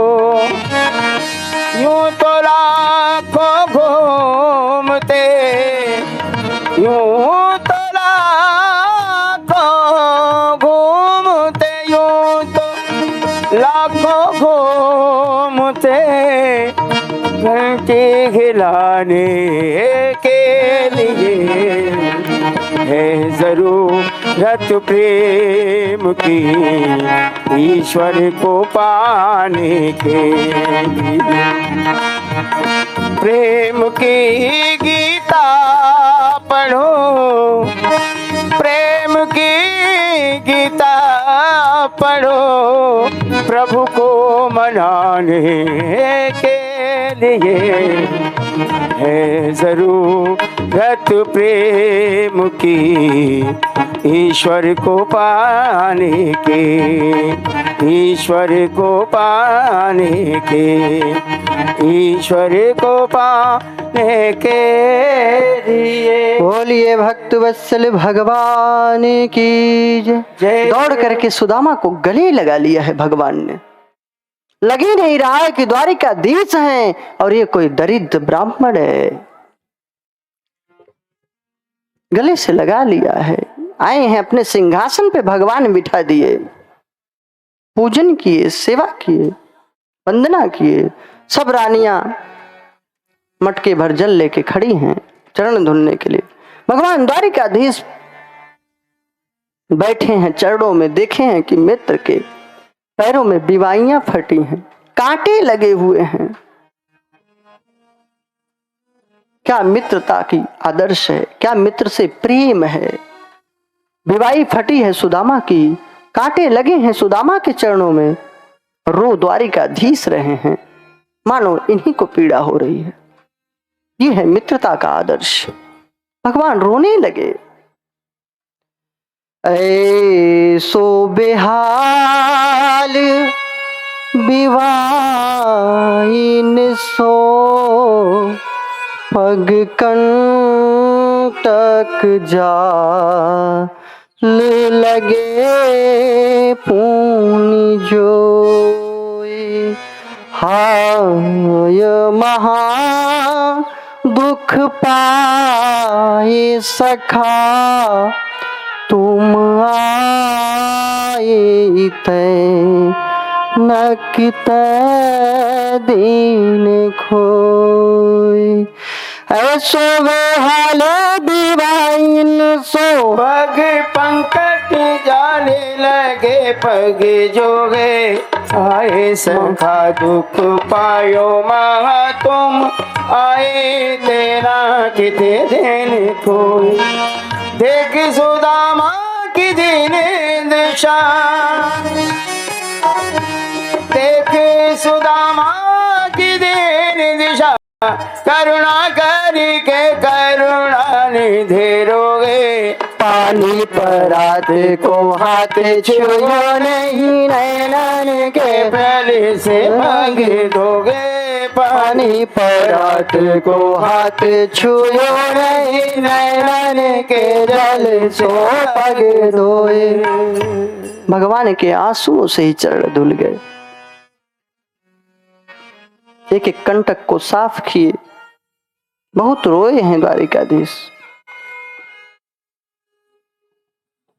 भगवान श्री कृष्ण एक ही बार तो जी भर के रोए, महाभारत के युद्ध में नहीं रोए। राधा से अलग गए, नहीं रोए।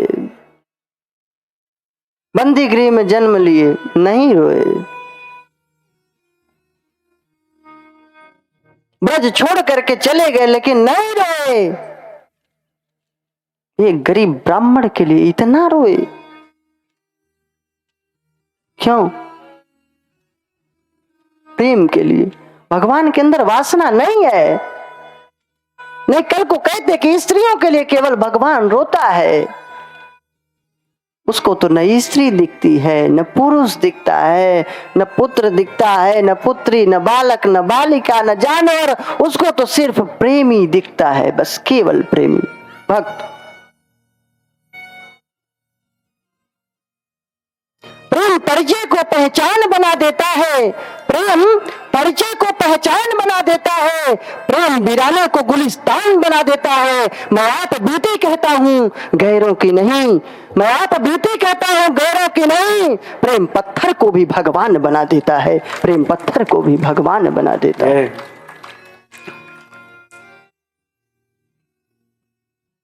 तो क्यों रोए इतना? प्रेम के लिए। हम मोह के कारण रोते हैं, वासना के कारण पागल होते हैं। भगवान परमात्मा है, वो प्रेम के लिए रोता है, सच्चा प्रेम। कहाँ द्वारिकाधीश, कहाँ एक दरिद्र भिखारी की तरफ भिक्षा मांगने वाला ब्राह्मण। हमें तो शर्म आएगी, हमारा कोई गरीब होगा मित्र तो हमें शर्म आएगी कि लोग क्या सोचेंगे, कहीं बदनामी न हो जाएगी। ये इतना गरीब, ये मेरा मित्र। भूल जाएंगे बचपन के सारे बातों को, भूल जाएंगे। सब रानियों से बोले हैं सब लोग, पुष्प अर्पण करो, प्रणाम करो।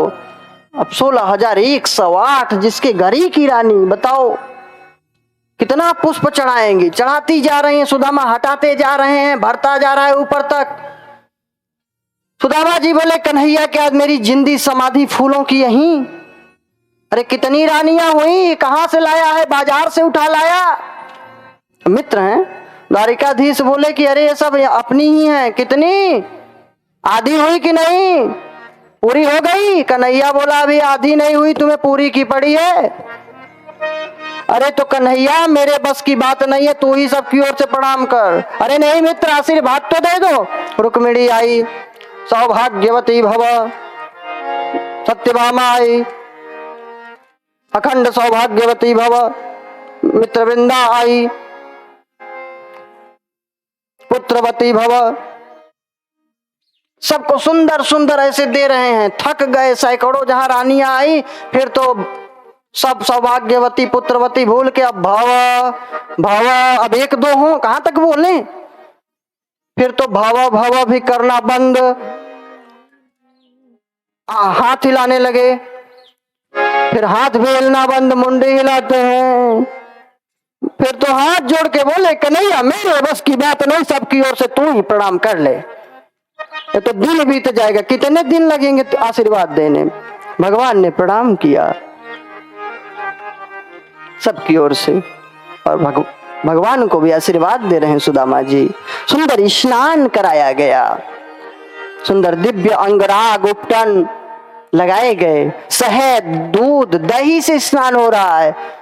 सुदामा जी इतने गरीब थे, सोचे कि बताओ इनके लिए यह नहलाने की चीज है, मेरे लिए तो ये खाने की चीज है। गरीब। अरे एक जगह एक आदमी ने अपने बेटी का विवाह शहर में कर दिया। अब उसकी बेटी शहर में चली गई तो बढ़िया मंजन करने लगी, दातून बंद। वैसे तो दातून ही करना चाहिए। ये जो कैंसर और दुनिया भर की बीमारी आ रही है ना, काफी बीमारियां तो इसी से आ रही हैं। मंजन में केमिकल होता है, हमारे जो लार नहीं होते मुख में, जो लाभकारी होते हैं, पाचन तंत्र को मजबूत करते हैं, वो सब नष्ट हो जाता है मंजन करने से, सब खत्म। ऐसा मत सोचना कि आप भी तो मंजन करते हैं, हम दातून करते हैं। हाँ, तो ये नुकसान कर रहा है। और पैसा कितना बर्बाद करता है आदमी जीवन भर में, केवल एक मंजन में। अगर 100 रुपए का भी महीने अगर यूज किया तो 1200 रुपए महीने का बर्बाद गया। और नुकसान कितना हुआ? 12 लाख का, 12 लाख का नुकसान। वैसे तो करोड़ का समझो, किडनी अगर खराब हो गई, लीवर, कितना नुकसान। तो मंजन की देन है। दातून करिए, बढ़िया एक्सरसाइज दांतों की होगी। अब कड़ा चीज कुछ खाए नहीं कि बस गाली देना शुरू, कैसी बहू बनाई है, इतना कड़ा रोटी ऐसी बनाई जाती है, दांत दर्द करने लगा। करेगा नहीं दांत दर्द। अब वही प्लास्टिक गंधा आ रहा है, उसी से रोज का निरमा से लगा के धुलते हो, उसी से रोज एकदम रगड़े पड़े हैं, भले उसमें जो है बैक्टीरिया हो। तो सुंदर नीम की दातून करें, बबूल की, तमाम है, रोज नित्य बदल बदल के करें, दांतों के लिए फायदेमंद। तो अब लेकिन वो शहर में गई थी, मंजन बढ़िया कोलगेट लेके आई, वही करती थी। आई अपने एक दिन घर मायका में, मीठा मीठा कोलगेट मंजन। उसके भैया ने देखा कि बड़ा सुंदर लग रहा है क्या क्या जाने गांव का। अब उसने पूरा मंजन खा लिया, मंजन को खा लिया। अब उसने सोचा ये बताओ, थूक देती है तो खाने की चीज है, खा लिया। रोने लगी। पिता आया बेचारा हल जोत करके, बैलों से खुद खेती होती थी पहले। आया, क्या हुआ, क्यों रो रही है? अरे इसने मेरे मंजन को खा लिया। कहाँ है तेरा मंजन? लाई, दिखाई, देखो खत्म हो गया है। थोड़ा सा उसने भी टेस्ट किया। जब टेस्ट किया तो बच्चे को एक झापड़ कस के जमाया। बोला बेवकूफ कहीं का, जो ऐसे खाना चाहिए, रख लेता, रोटी से खाने के काम आता। तो सुदामा जी सोच रहे हैं कि भगवान ये इनके लिए नहलाने की चीज है, फेंकने की, मेरे लिए तो खाने की चीज है। सुंदर स्नान हुआ, दिव्य अंग वस्त्र भेंट किए, सुंदर सज धज गए। क्या अद्भुत कांति है सुदामा जी की, चमकने लगे, बढ़िया हल्दी चंदन ने सब लगा करके। अब सुदामा जी विराजमान है बढ़िया कक्ष में, सुंदर भवन में, दिव्य बिस्तर पे दूध के फेन के समान सुंदर चादर बिछी हुई है, मखमली। पूछ रहे हैं भगवान, क्यों मित्र, बताओ कोई है नहीं, एकांत है, बताओ कुछ कहा है भाभी ने, कोई संदेशा, कुछ कहा हो तो बता दो। अरे नहीं नहीं कन्हैया, सब ठीक है, भगवान ने कहा ऐसा ही होगा। बोले ठीक है तो ठीक ही होगा, चिंता मत करो। ये नहीं कहा कि ठीक है, भगवान ने कहा ऐसा ही होगा, मतलब तुम्हारी बात सही होगी। जो थाल में सुदामा भोजन करते थे, वही सोने की थाल, चांदी की कटोरी, ये सब में भगवान दिव्य रूप से वहां भी भिजवा देते थे। कितनी करुणा निधान है भगवान।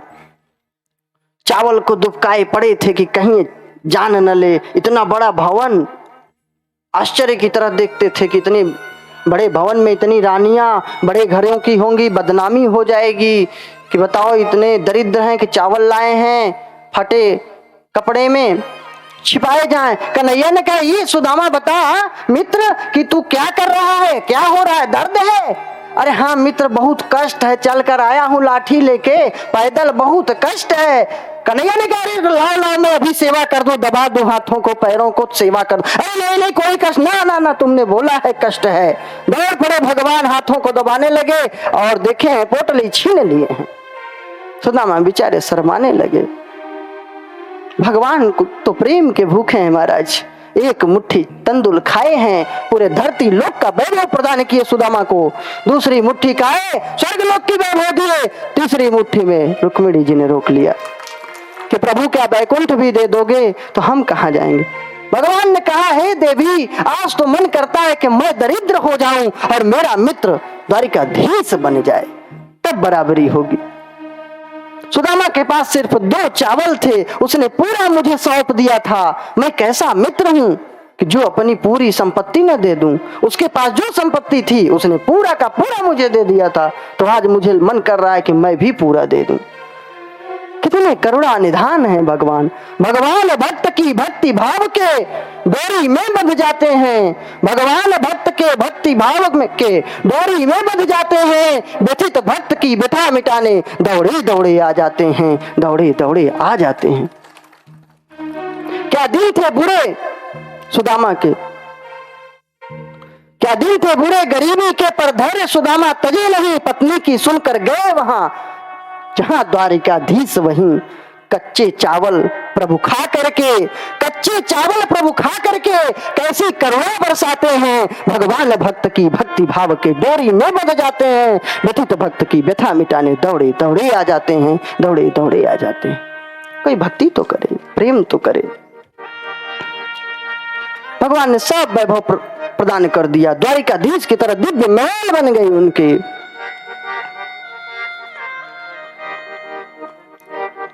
आपस में हंसी मजाक भी हुआ है। रुक्मिणी जी ने कहा चने चुरा के खाए थे बचपन में। भगवान ने कहा अरे ये चोर है। सुदामा जी बोले अच्छा, सबके मटकों को तू फोड़ता था, माखन तू चुराता था, अब मैं तो केवल चने ही चुरा लिया, तो मेरे लिए कैसे बोल रहा है। रुक्मिणी जी ने कहा बिल्कुल सही, बिल्कुल सही।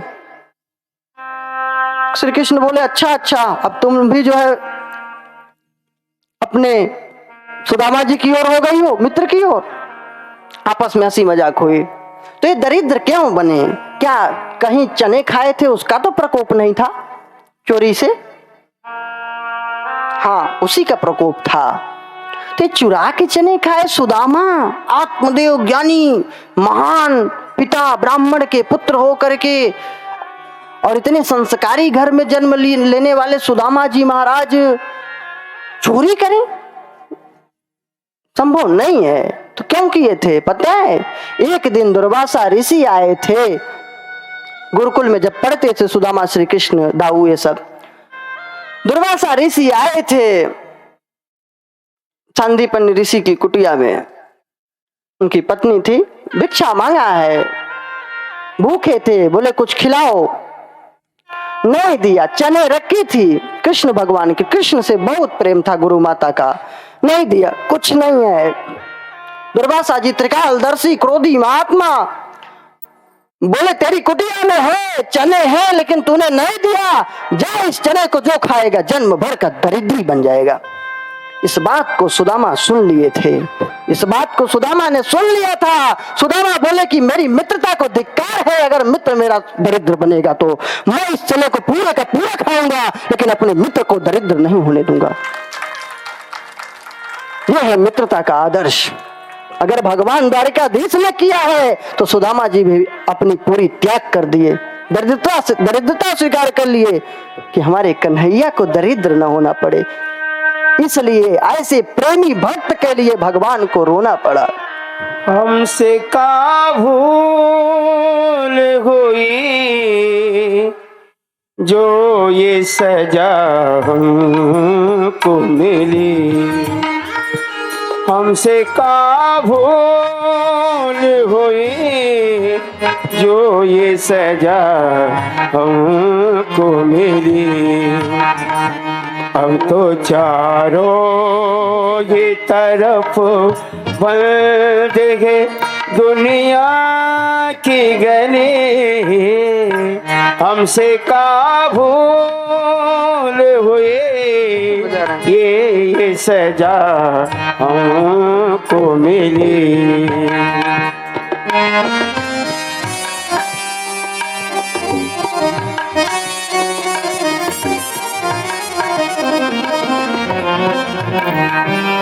अब तो ईमान धर्म की कोई कीमत नहीं,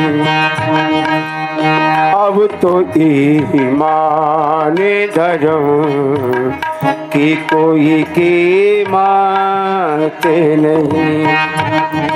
जैसे सच बोलने वालों की जरूरत नहीं, जैसे सच बोलने लो की जरूरत नहीं, वारे इंसाफ तेरा, वाह हरे दाता की गली, वारे इंसाफ तेरा, वारे इंसाफ तेरा, वाह हरे दाता की गली। हमसे का भूल हुए जो ये सजा हमको मिली।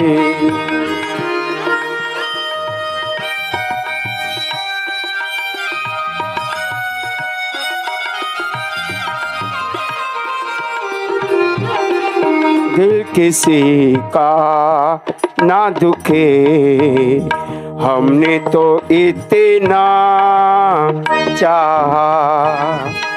दिल किसी का ना दुखे, हमने तो इतना चाहा।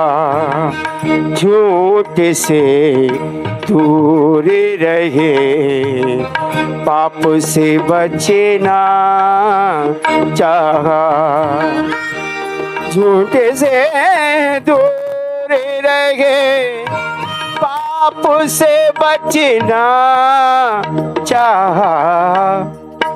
उसका बदला ये मिला, उल्टी छुरी हम पे चली। उसका बदला ये मिला, उल्टी छुरी हम पे चली। अब तो चारों ही तरफ बंद है दुनिया के गले। हमसे का भूल हुए जो ये सजा हमको मिली, जो ये सजा हमको मिली, जो ये सजा हमको मिली। बोलिए भक्त वत्सल भगवान की जय। सुदामा जी मित्र के लिए इतना बड़ा त्याग किए थे। विदाई हुई सुदामा जी की। सोचे कि चलो अच्छा हुआ द्वारिकाधीश ने कुछ दिया नहीं, शायद धन पाकर के अभिमानी हो जाता मैं तो। कैसे संतोषी ब्राह्मण है, विरक्त, नाम की गृहस्थ, परम विरक्त, कोई मतलब चाह ही नहीं है, परम संतोषी। आए हैं जब अपने गांव में, देखे हैं कि न कुटिया है न कोई झोपड़ी है, सब भगवान द्वारिकाधीश ने महल में बदल दिया था। विश्वकर्मा से कह करके उनकी पत्नी बुलाई है, दास दासियां सब दौड़ पड़े हैं। सुदामा जी की स्वागत हुई है, द्वारिकापुरी जैसा भवन बन गया। बाद में भगवान का ध्यान करते हुए भगवत धाम को प्राप्त हुए हैं। बोले भक्त वत्सल भगवान की जय। बस यही सुदामा चरित्र को प्रणाम करते हैं। आगे सब लोग सूर्य ग्रहण के अवसर पे कुरुक्षेत्र पधारे थे। वहां देवकी, वसुदेव, नंद बाबा, गोपियां, हस्तिनापुर से लोग, युधिष्ठिर इत्यादि सब लोग आए हुए थे। तो वहां सब एक दूसरे से मिले हैं, कुशल वार्ता, कुशल प्रश्न सब हुआ है, सुख दुख हुआ है।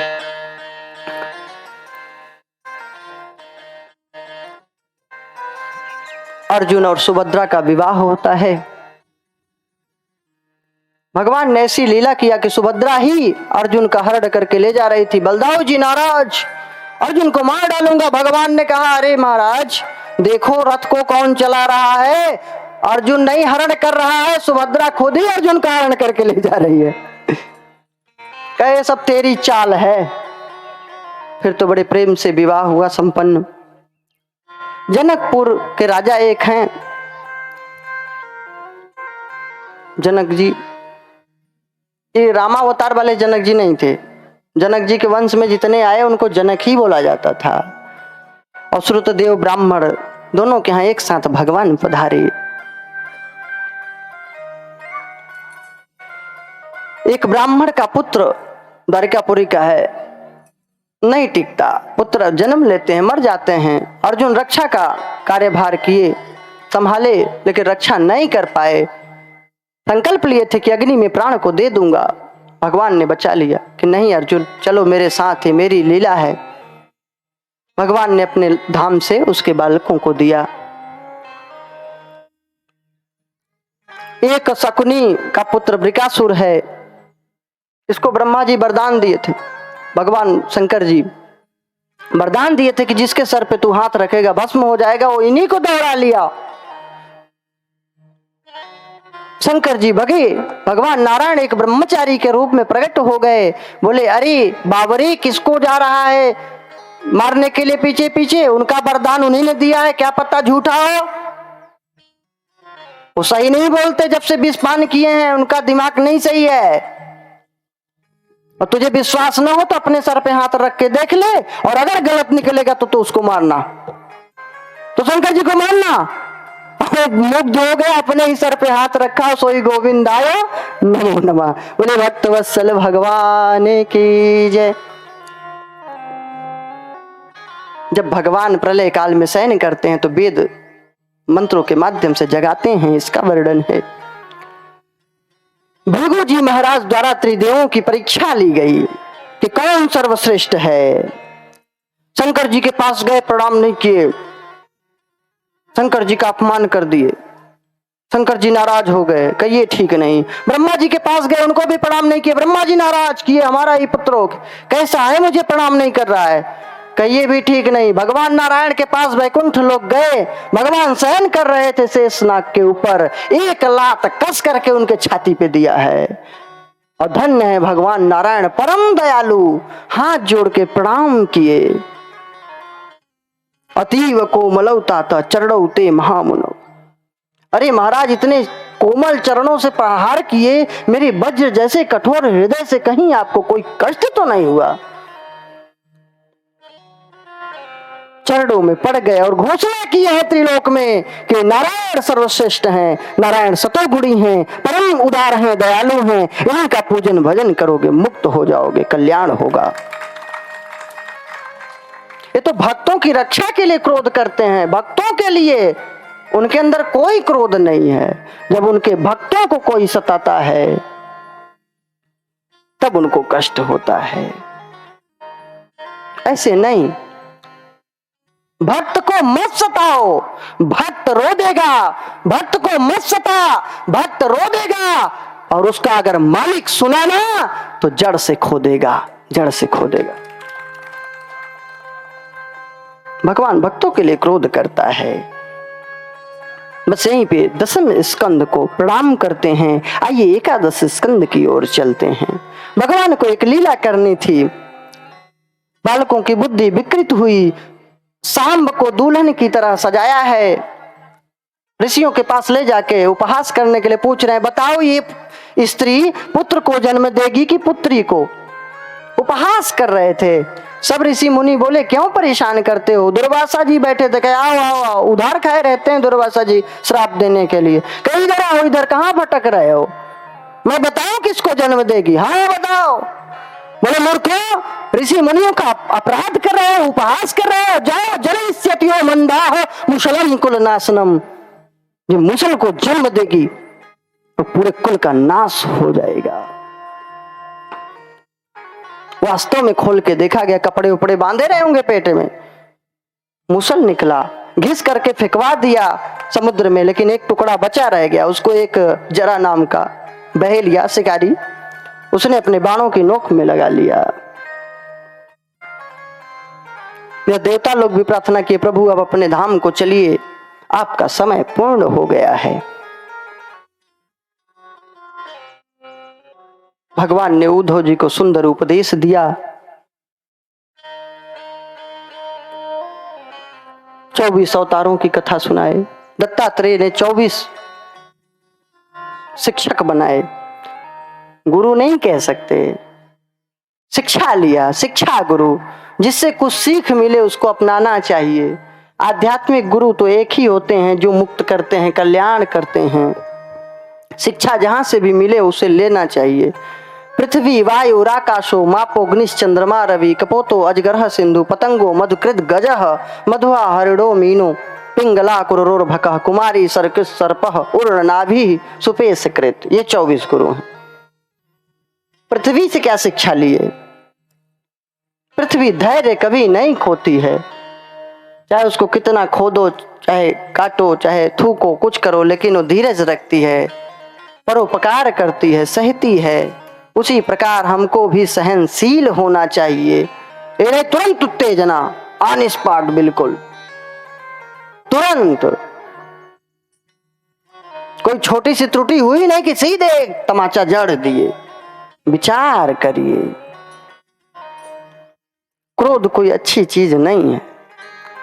पहले विचार करें, शांत रहें। उस समय देखिए, क्रोध में अपना चेहरा एक शीशा लेके मुख देखिए तो आपको मालूम चलेगा किस स्थिति में पहुंच गए। ब्लड प्रेशर हाई, बिल्कुल, कितनी खून जल जाती होगी।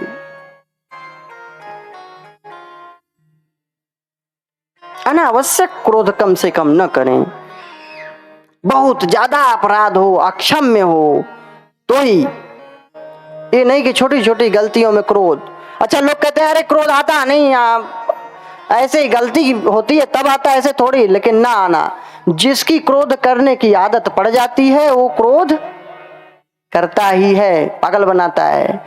एक मालिक था बहुत क्रोधी, उसका सेवक बहुत सुंदर बनाता था, लेकिन हल्का भी, तनिक भी हरी धनिया के पत्ते क्यों नहीं डाला? लो बताओ, नाराज होगा, नाराज, रोज नाराज। एक दिन बहुत सुंदर व्यंजन बनाया, लाया, मालिक ने प्रसाद पाया, संतुष्ट हुआ, क्रोध नहीं किया, बड़ा प्रसन्न किया। आज पता नहीं किसका मुख देखा था मैंने। पूछा, स्वामी आज का ठीक है? अच्छा है। हाँ अच्छा है। बेवकूफ कहीं का, जब इतना अच्छा बना सकता है तो पहले क्यों नहीं बनाया था? लो, तो जिसको गुस्सा करना ही है तो तमाम बहाने हैं, और क्रोध नहीं करना है तो उसके लिए भी तमाम बहाने। पॉजिटिव थिंकिंग, सकारात्मक सोच लाइए। अरे ये बालक है, अरे ये मूर्ख है, ये पागल है, ये ऐसा ही करेगा, इससे अच्छी उम्मीद नहीं कर सकते। तो सहनशील बने, धैर्य की शिक्षा लीजिए, वृक्षों से परोपकार की शिक्षा लीजिए। वायु से क्या शिक्षा लेनी चाहिए?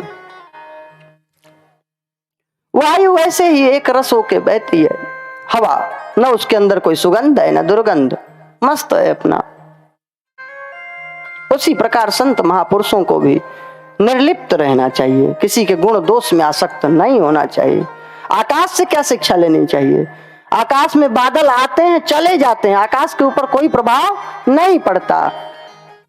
कितने आए कितने गए, कौन बुरा कौन भला, ये सब चीजों में ध्यान संत महापुरुषों को न दे करके धर्म की राह पे चलना चाहिए, एक रस रह के ईश्वर में निमग्न।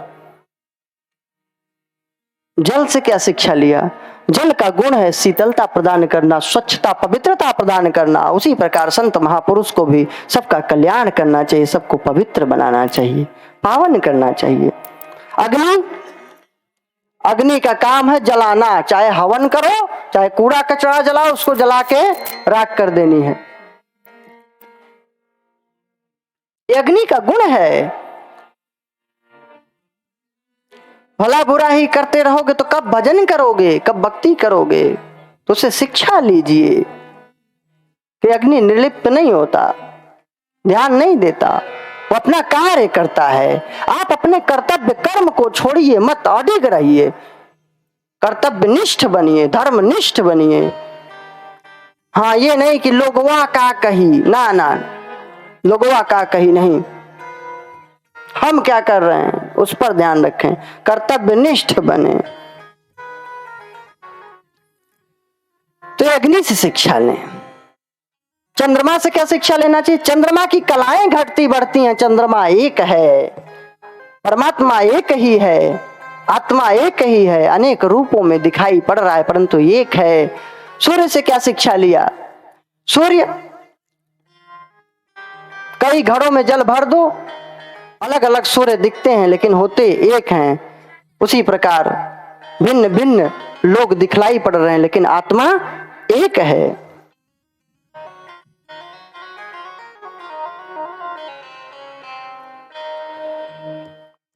कबूतर से क्या शिक्षा लिए?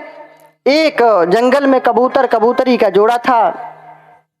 दोनों आपस में बड़े प्रेम करते थे, बच्चों के गुटरगू की आवाज सुन के मुग्ध रहते थे। एक दिन शिकारी आया, बच्चों को उनके पकड़ लिया। कबूतरी भी मोह में आ गई, फंस गई। कबूतर भी मारा गया कि मेरी प्यारी पत्नी का क्या होगा।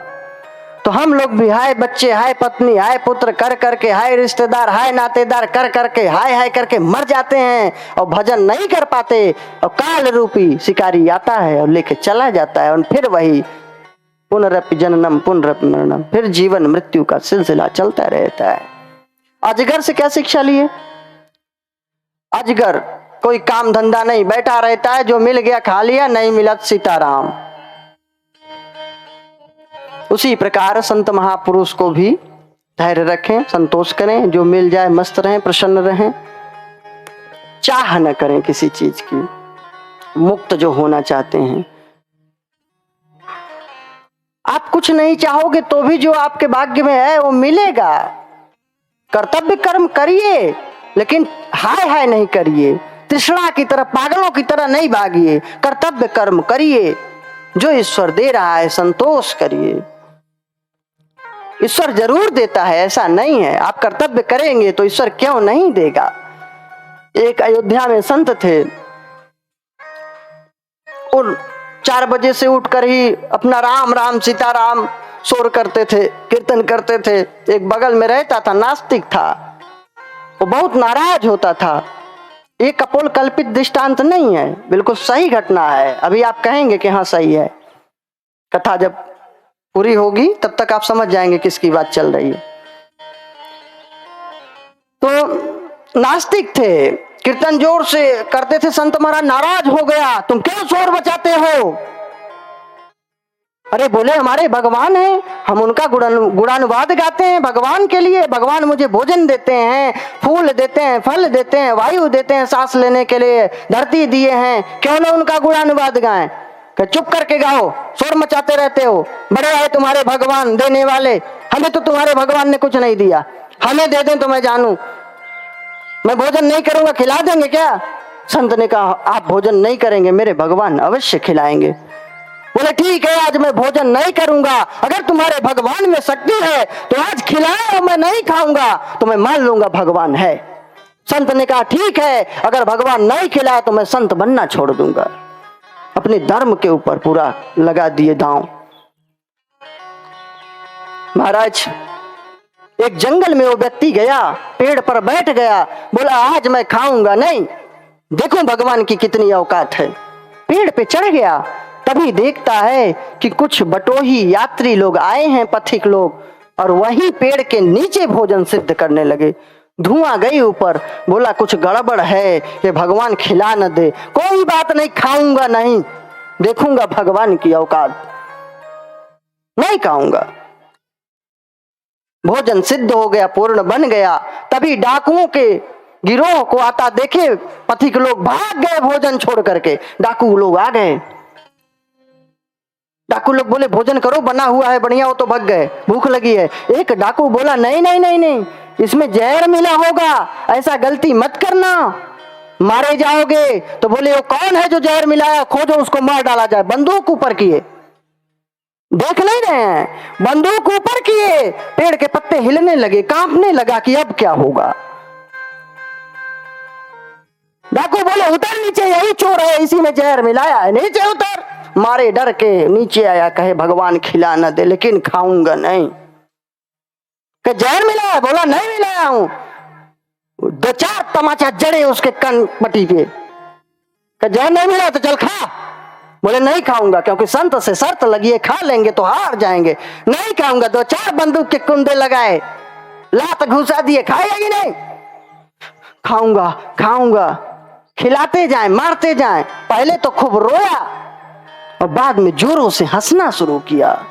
डाकू लोग घबरा गए, पागल है क्या? बोले क्या हुआ, क्यों रोया, क्यों हंसा? बोला रोया तो इसलिए कि आज एक संत से हार गया मैं, आज भगवान मुझे मार कर खिलाया, उसकी करुणा को मैं देख लिया।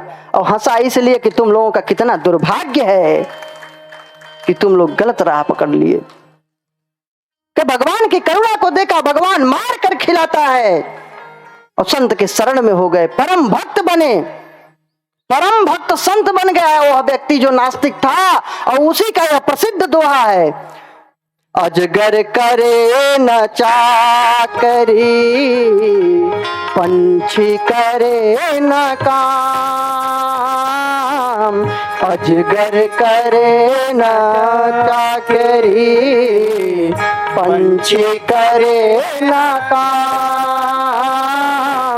दास मलुका कह गए सबके दाता राम, मलुका सबके दाता राम। देही संत बने, उनका नाम हुआ मलूक दास, सब जानते हैं, बोलो कौन नहीं जानता। मैंने बोला था ना कथा पूर्ण होगी तो आप अपने आप समझ लोगे कि यह की बात किसकी है। तो भगवान को चैलेंज मत करो, मार के खिलाता है।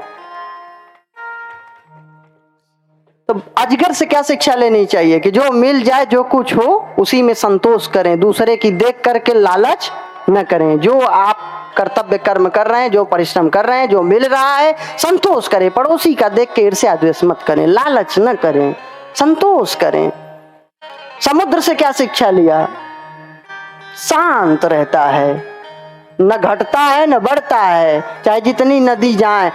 वो खारा है तो खारा है एक रस, चाहे मीठी नदी कितनी मिल जाए, जैसा है वैसा ही है, अंदर से भी वैसा बाहर से भी वैसा। छल कपट नहीं होना चाहिए, शांति होना चाहिए, शांति, प्रेम, सद्भाव। पतंगे कीड़े से क्या शिक्षा लिया? रूप पे आसक्त होके पतंगा कीड़ा मारा जाता है, दीपक के पास दौड़ता रहता है, जब तक जल नहीं जाता तब तक दौड़ता रहता है। उसी प्रकार हम लोग भी रूप पे आसक्त होके, मोहांध होके, कामांध होके मारे जाते हैं और गर्त में गिर जाते हैं।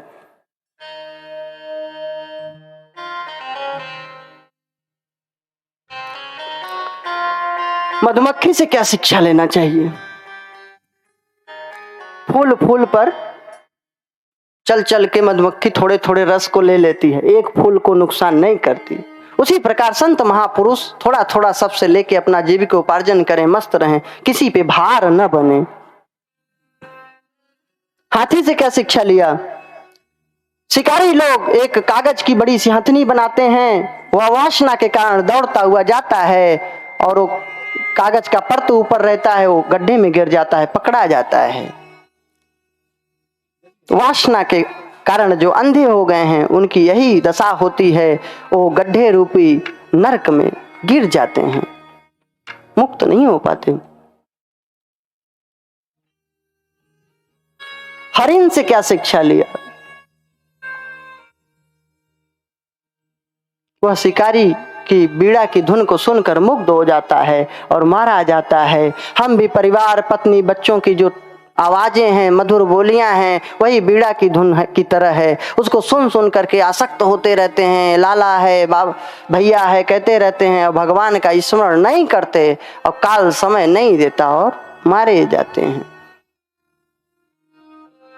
मधुमक्खी निकालने वाले से क्या शिक्षा लेनी चाहिए? मर मर के मधुमक्खी शहद बनाती हैं और काल रूपी शहद निकालने वाला आता है बहेलिया और निकाल के चला जाता है, मारी जाती हैं मधुमक्खी। उसी प्रकार हम हाय हाय करके कमाए जा रहे हैं, धन इकट्ठा करते जा रहे हैं और मरने के बाद 1 रुपया भी साथ नहीं जाता, सबका सब यहीं धरा रह जाता है। एक बार चैतन्य महाप्रभु ने कहा कि मैं लखपति के यहाँ भोजन करूंगा। यह हुआ उस जमाने में, लखपति कहाँ मिले? बस शिष्यों ने कहा महाराज लखपति कहाँ से लाऊं? अरे बोले कि लखपति पैसे से नहीं जो मर मर के कमा रहा है, लखपति वो जो 1 लाख भगवान का नाम स्मरण करता हो, वो लखपति। ऐसे भक्तों के घर भोजन करूंगा मैं। यहाँ का तो करोड़ रुपए नहीं जाएगा, लेकिन जितना स्मरण जाप किए हो एक भी धरती पे नहीं रहेगा, सबका सब आपके साथ जाएगा, सबका सब आपके साथ जाएगा और आप मुक्त हो जाएंगे। मछली से क्या शिक्षा लिए? मछली मारने वाले कटिया लगाते हैं, उसमें कोई मीठा चीज, खाने की चीज फंसा देते हैं, मछली जीभ के स्वाद के कारण जाती है और मारी जाती है। तो अपनी जिह्वा और अपनी इंद्री पर नियंत्रण अवश्य करें अगर आपको मुक्त होना है तो।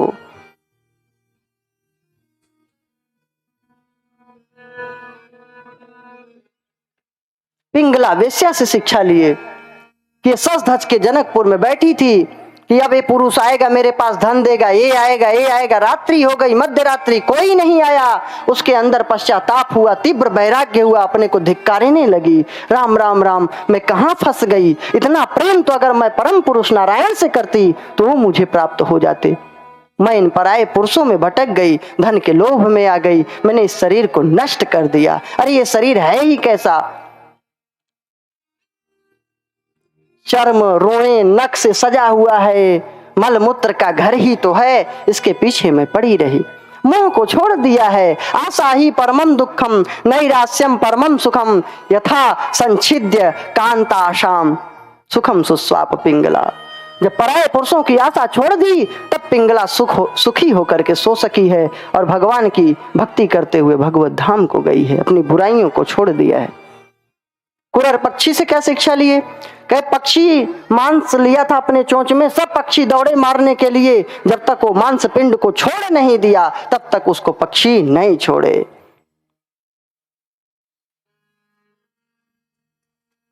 तो ऐसे ही हम संसार रूपी मोह रूपी मांस पिंड को जब तक नहीं छोड़ेंगे तब तक ये माया मोह सब चकाचौंध पीछा करते रहेंगे और मुक्त नहीं हो पाओगे। बालक से क्या शिक्षा लिए? बालक, अबोध बालक, खिलौना दे दो खेल रहा है, मस्त है। द्वावेव चिंतया मुक्तो परमानंद माप्लुतो यो विमुग्धो जडो बालो यो गुणेभ्य परम गदः। एक तो संसार में गुणहीन जो बालक है बेसुध वो सुखी है, एक तो गुणों से पार जाने वाले जो संत महापुरुष हैं बेसुखी हैं, बाकी कोई संसार में सुखी नहीं है। कुमारी कन्या से शिक्षा लिए। एक कुमारी कन्या को देखने के लिए आए हुए थे कुछ लोग। घर में चावल नहीं रहा होगा, धान कूटने लगी, कंगन खनकने लगा। सोची कि ये लोग सोचेंगे कि माँ दरिद्र हैं ये लोग, इनके पास हमारे आने के पहले चावल नहीं था, अभी चावल कूटना था। उसने कंगन उतारना शुरू किया। जब 2 कंगन थे तब भी आवाज हुई, जब 1 कंगन बचा तो आवाज आना बंद हो गया। वासे बहु नाम कलहो भवेद वार्ता द्वयोरपि एक एव चरित तस्मात् कुमार्या इव कंकड़ः। जिसको मुक्त होना है उसको तो अकेले मस्त रहना पड़ेगा, सबके साथ रहते हुए भी एक ईश्वर में रहना पड़ेगा। नहीं तो बहुत लोग होंगे तो कलहो भवेद, कलह क्लेश होगा, और 2 लोग होंगे तो बातचीत ही करेंगे, भजन तब भी नहीं कर पाओगे। भजन करना है तो अकेले ही भजन होगा। हाँ कि सब लोग बैठे हैं बकबका रहे हैं और भजन कर लें, नहीं, मुश्किल है। बहुत अभ्यास होगा तभी संभव है। एक एव चरित तस्मात्, जैसे कुमारी कन्या का जब 1 कंगन हुआ तो खनकना बंद हुआ, उसी प्रकार जब एकांत में भजन करोगे तो शोरगुल अशांति नहीं होगी, तब भजन ध्यान में मन लगेगा। बाण बनाने वाले से शिक्षा लिया। बाण बनाने वाला बाण बना रहा था, राजा की सवारी निकल गई, उसको पता ही नहीं चला। उसी प्रकार भजन में इतने तल्लीन हो जाना चाहिए, एकाग्र हो जाना चाहिए, या पढ़ने में एकाग्रता होनी चाहिए। कहाँ क्या हो रहा है उसका ध्यान न देते हुए अपने लक्ष्य की ओर ध्यान देना चाहिए। सर्प से क्या शिक्षा लिया? सर्प जहां जो घर मिला, जहां जो भोजन मिला अपना कर लिया, मस्त रहता है। उसी प्रकार संत पुरुष को भी जहां रहने को मिल जाए वहीं प्रेम से रहें, अपना स्मरण हरि भजन करें, ज्यादा परेशान न हो लोभ लालच में दुनिया के। उर्णना भी सुपेस्कृत। मकड़ी से शिक्षा लिया। मकड़ी जाले बनाती है और फिर उसको समेट के खा भी जाती है। उसी प्रकार भगवान इस संसार को प्रकट करता है और अपने में समेट लेता है। और भृंगी कीड़ा 24वां गुरु शिक्षा जिससे ले, भृंगी कीड़ा अंतिम 23 बता चुका मैं, 24वां भृंगी। भृंगी अर्थात भिलनी नहीं होती जो मिट्टी का ढेर लगा देती है, कीड़े नहीं, उसमें वो उसके बच्चे नहीं होते, वो किसी भी कीड़े को उसमें बंद कर देता है भृंगी कीड़ा, किसी भी कीड़े को। और वो मारे डर के भयवश उसका चिंतन करता रहता है और भृंगी ही बन जाता है। अरे हम लोग कैसे हैं कि एक कीड़ा जरा सा जो कि पत्थर में घर करे, एक कीड़ा जरा सा जो कि पत्थर में घर करे, अरे वह इंसान क्या जो न दिले दिलवर में घर करे, जो न दिले दिलवर में घर करे। तो भृंगी कीड़े का चिंतन करके वो भृंगी ही बन जाता है। उसे तो हम लोग भगवान का स्मरण करेंगे तो भगवान का स्वरूप क्यों नहीं आएगा हृदय में, क्यों नहीं हो जाएंगे हम वैसा। ये 24 गुरुओं का वृत्तांत बतलाए हैं, उद्धव जी को भक्ति का मर्म समझाए हैं, बतलाए हैं उद्धव। वागद गदा द्रवते अस्य चित्तम रोदत्य भीष्म हसति क्वचिच्च। वागद गदा द्रवते अस्य चित्तम रोदत्य भीष्म हसति क्वचिच्च। श्री कृष्ण गोविंद हरे मुरारे हे नाथ नारायण वासुदेवा। विलज्ज उद्गायति नृत्यते च, विलज्ज उद्गायति नृत्यते च। मद्भक्ति योक्तो भुवनं पुनाति। पितृमाते स्वामी सखा हमारे, पितृमाते स्वामी सखा हमारे। हे नाथ नारायण वासुदेवा। श्री कृष्ण गोविंद हरे मुरारे हे नाथ नारायण वासुदेवा। तो महाराज बोले भक्तों की ऐसी महिमा है कि वाणी अवरुद्ध हो जाती है भगवान की गाथा करके, चित्त द्रवित हो जाता है।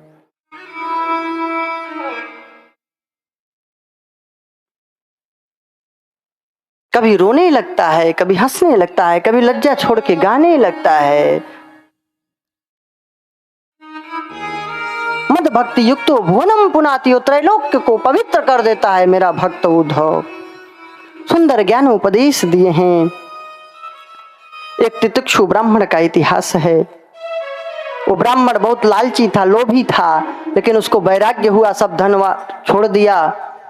उसके ऊपर कोई थूकता है, कोई कंकड़ पत्थर मारता है, कोई चिढ़ाते हैं, फिर भी वो भगवान का स्मरण करता रहता है और मुक्त हो जाता है। हंसोपाख्यान है, ब्रह्मा जी के पास सब लोग प्रश्न कर रहे थे, मैं कौन हूँ, ये कौन है, ऐसे तभी हंस भगवान प्रकट हुए, उस दिव्य शिक्षा दिए कि ये कौन कौन कैसा क्या, ये प्रश्न निरर्थक हैं। एक आत्मा के सिवा कुछ नहीं है, एक परमात्मा के सिवा कुछ नहीं है। जब चित्त भगवदाकार हो जाता है तो भगवान में चित्त लग करके भगवान से युक्त हो जाता है, भगवान में हो जाता है। और यही चित्त जब विषयों का चिंतन करते करते विषयाकार हो जाता है तो गर्त में जाता है। सुंदर उपदेश दिए भगवान। उद्धव जी भी पादुका लेकर के बद्रीनाथ की ओर चले गए हैं। ठाकुर जी भी लीला किए हैं। सब यदुकुल का संहार हुआ है। वही जो चूर्ण था मूसल का, एरका नामक घास हो गया, उसी से एक दूसरे को मार के सब यदुवंशी नष्ट हो गए। दाऊ जी भी शेषनाग रूप धारण करके अपने लोग चले गए। ठाकुर जी के चरणों में वही बहेलिया बाण मार दिया हिरण समझ करके, ये पूर्व जन्म का बाली था। अब बताओ, चरण में गोली लग जाए चाहे बाण लग जाए, कोई मरेगा क्या? तो ये नहीं समझना ठाकुर जी मर गए, चरण में लगा था। ये तो शरीर जैसे आए थे वैसे ही अपने धाम को चले गए। बोले भक्तवत्सल भगवान की जय। बस यहीं पे एकादश स्कंद को प्रणाम करते हैं। द्वादश स्कंद में कलयुगी राजवंशों का वर्णन है कि अब कोई भी राजा होंगे जो जनता का खूनी चूसेंगे, कर पे कर लगाएंगे, अधर्म आचरण करने वाले आए होंगे। और ऐसा दिन आएगा कि जिसकी लाठी उसकी भैंस। कुछ दिनों बाद ऐसा होगा कलयुग में, लिखा है भागवत में, कि जो सबसे ज्यादा गुंडा होगा, बदमाश होगा, नीच होगा, दुराचारी होगा, ताकतवर होगा, अत्याचारी, वही राजा बनेगा, कोई सभ्य नहीं बनेगा। ऐसा भागवत में लिखा है। अब क्या होगा वो तो देखोगे आप लोग खुद ही। वृक्ष छोटे छोटे होते जाएंगे, गौएं छोटी हो जाएंगी, मनुष्य छोटे होने लगेंगे कलयुग में, पापाचार करने वाले होने लगेंगे, स्नान ध्यान नहीं करना रहेगा, केवल वही ब्यूटी पार्लर क्रीम पाउडर लगाया, बस हो गया स्नान। सौंदर्य भागवत में लिखा है कि बस फैशन सौंदर्यकरण कर लिया, चमक धमक गए, हो गया स्नान। पवित्रता नाम की चीज नहीं रहेगी और पति पत्नी में कलह क्लेश मचा रहेगा। लोगों की जो माता पिता की इच्छा है उनके इच्छा से शादी विवाह नहीं होगा। युवक युवती के आपसी प्रेम से ही विवाह हो जाएगा। लिखा है भागवत में, पढ़ लेना गलत बोलो तो। और हो रहा है, फिर भी कहते हैं भगवान नहीं है। ऋषि मुनि तो पहले ही जो लिखे वही हो रहा है। न्यायालय में न्याय उसी को मिलेगा जिसके पास धन होगा। सत्य के लिए न्याय नहीं मिलेगा, अन्यायी न्याय करा लेगा धन दे करके।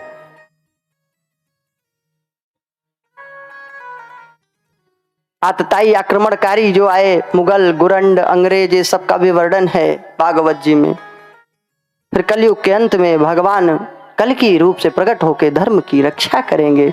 और जिस दिन मन धर्म की ओर हो जाए, जिस क्षण, तो जान लीजिए कलयुग होते हुए भी आपके लिए वह युग सतयुग है, कलयुग का नहीं है। अंतिम उपदेश दिए सुखदेव जी महाराज कि अरे प्यारे परीक्षित, तुम तो राजन मरीष्यति पशु बुद्धि मिमाम जय। हे राजन, तू मर जाएगा, इस पशु बुद्धि को छोड़ दे। तू तो आत्मा है, परमात्मा का अंश है, परमात्मा का चिंतन कर।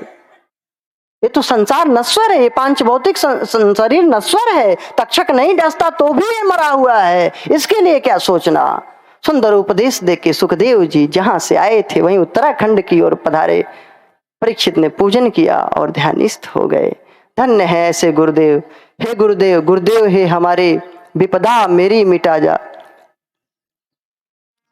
तो ऐसे सुखदेव जी महाराज से हम लोग प्रार्थना करें कि हे गुरुदेव, हे सुखदेव महामुनि, हे गुरुदेव, हमारे विपत्ति को हटा दीजिए, कल्याण करिए, अज्ञान अंधकार को दूर करिए।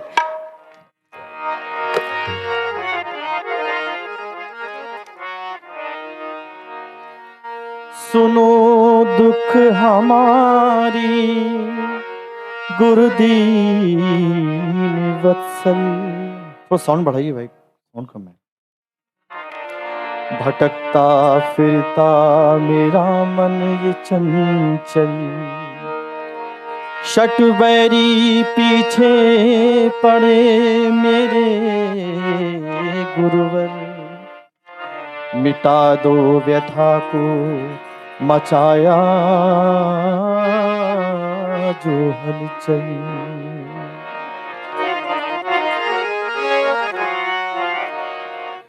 गुरुदेव हे हमारे, विपदा मेरी मिटा दो। बन के तुम्हारी आजा, तुम अंधे को मिटा जा।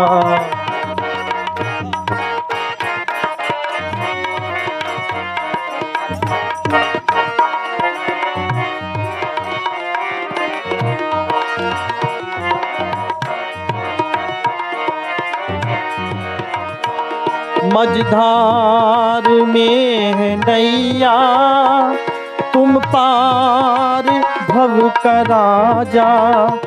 ऋषियों ने जब सताया, माया ने भी नचाया। तब पद कमल में आया, अपना मुझे बनाया। गुरुदेव हे हमारे, विपदा मेरी मिटा जा।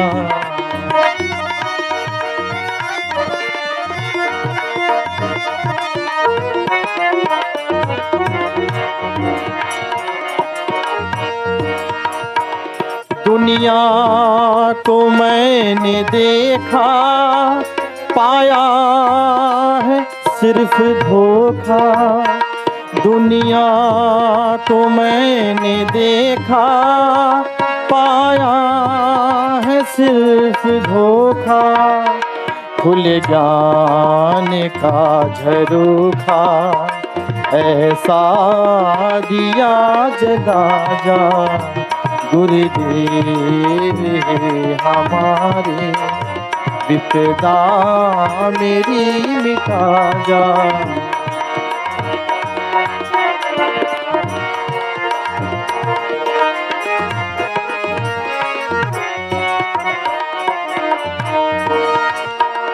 कर दो कृपा तनिक ही, बनु भक्ति का रसिक ही। कर दो कृपा तनिक ही, बनु भक्ति का रसिक भी। सत्य मार्ग का पथिक ही, हरि से लगन लगा जा। गुरुदेव है हमारे।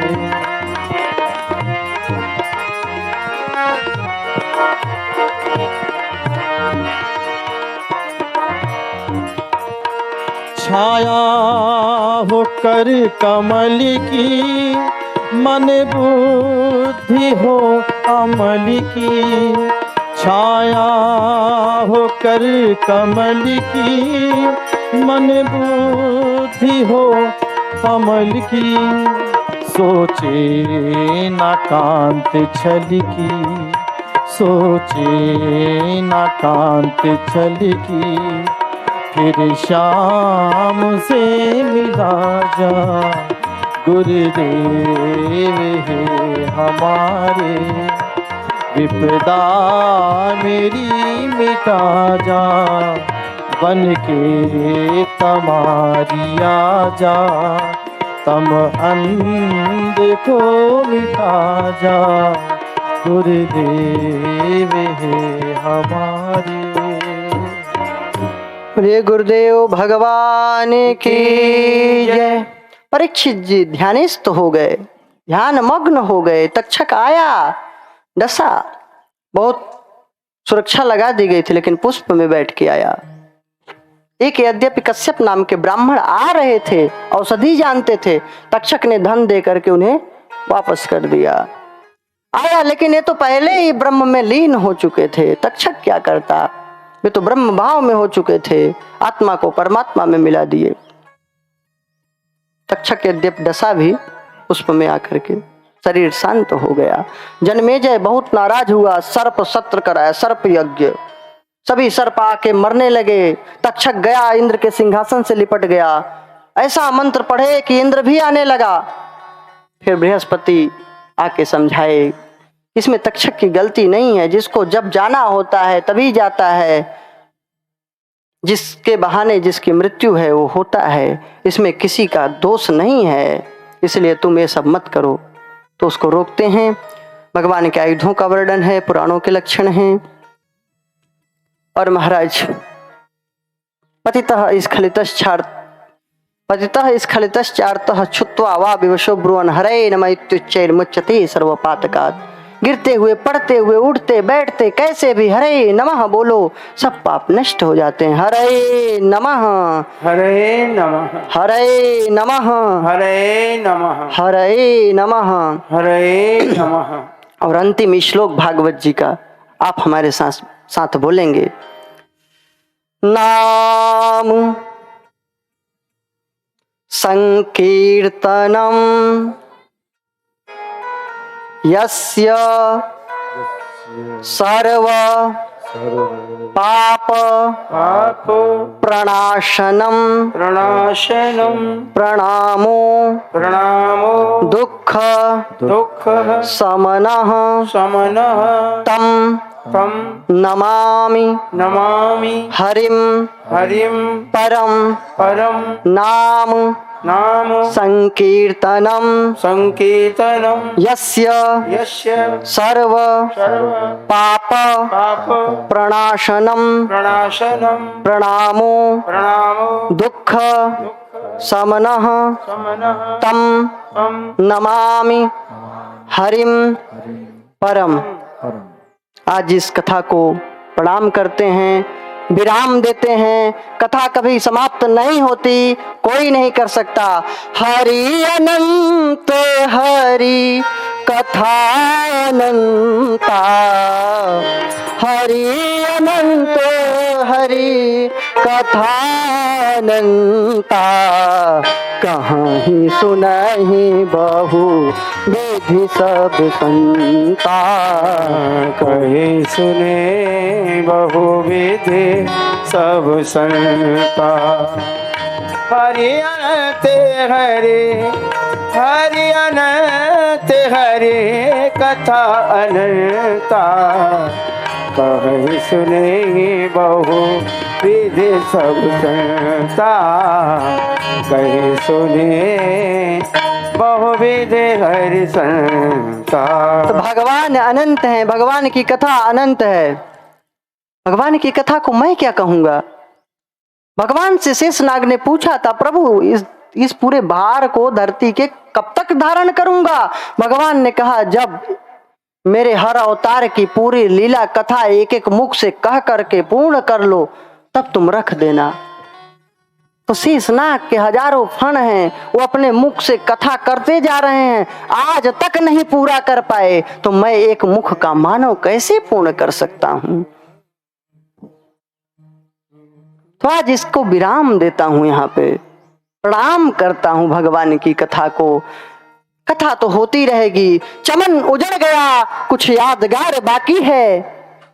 कथा विराम हो जाएगी, हम भी चले जाएंगे, आप भी चले जाएंगे, लेकिन कोई बात नहीं, यादगार रह जाएगी। चमन उजड़ गया कुछ यादगार बाकी है, चमन उजड़ गया कुछ यादगार बाकी है। कहीं कहीं पे निशाने बहार बाकी है, कहीं कहीं पे निशाने बहार बाकी है। कैसे कह दूं कि सहारे तमाम टूट गए, कैसे कह दूं कि सहारे तमाम टूट गए। अभी तो रिश्ते परवरदिगार बाकी है, अभी तो रिश्ते परवरदिगार बाकी है। मैं नहीं चाहता कि आप रोते हुए जाएं, इसलिए मैं चाहता हूं कि आप हंसें। एक दृष्टांत सुनाता हूं। आप लोग भक्त हैं, प्रेम दिए इतने दिन तक, आप लोगों का आभारी हूं। भगवान करें फिर बुलाएं, फिर भगवान की कथा हो। महाराज, एक मेहमान आया किसी के घर में। मैं नहीं चाहता आप रोएं, इसलिए हंसी का दृष्टांत बता रहा हूं।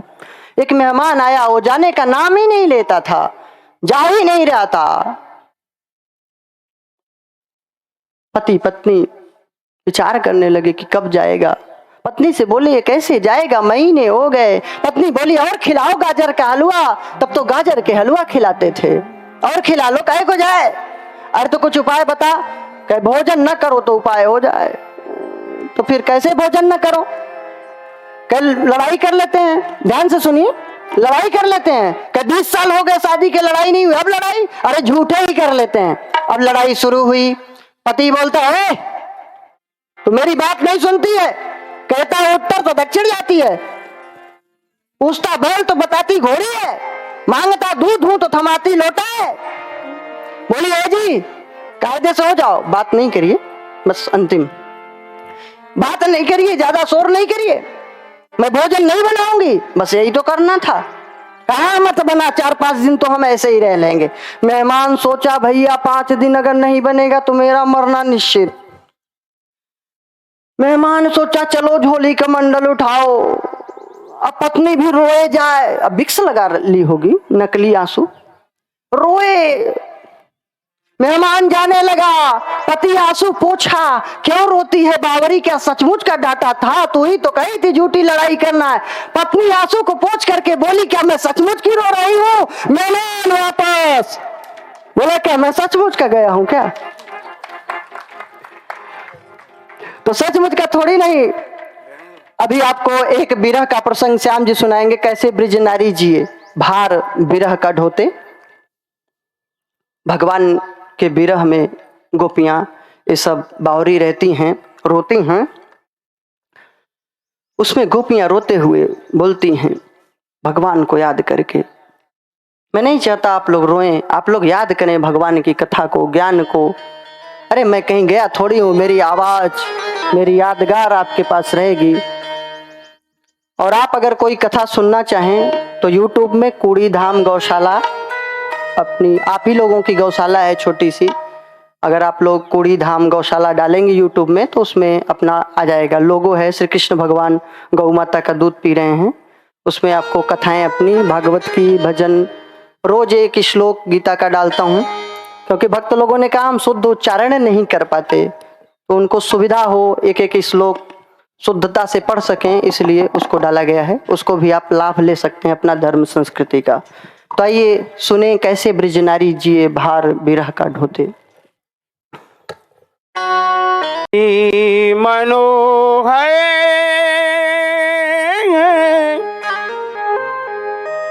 छवि सुहानी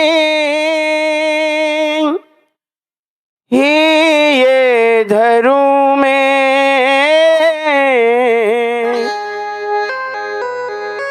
बनी दीवानी लुभाने वाले गले लगा जा विरह में राधा हुई दीवानी विरह में राधा हुई दीवानी।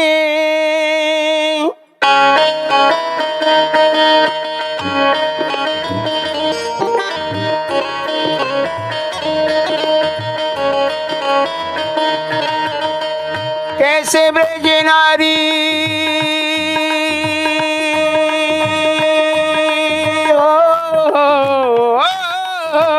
कैसे ब्रज नारी जिए भार विरह का ढोते।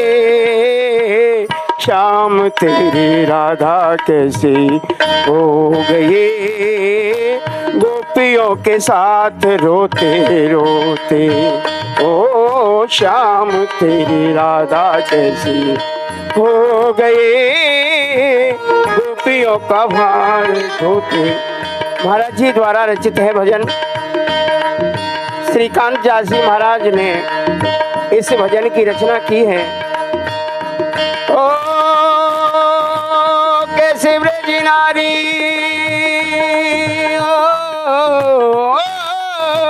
कैसे ब्रज नारी जिए भार विरह का ढोते। शाम तेरी राधा कैसी हो गए गोपियों के साथ रोते रोते। ओ शाम तेरी राधा कैसी हो गए गोपियों के साथ रोते रोते। आजा कृष्णा आजा कृष्णा आजा कृष्णा आजा कृष्णा ओ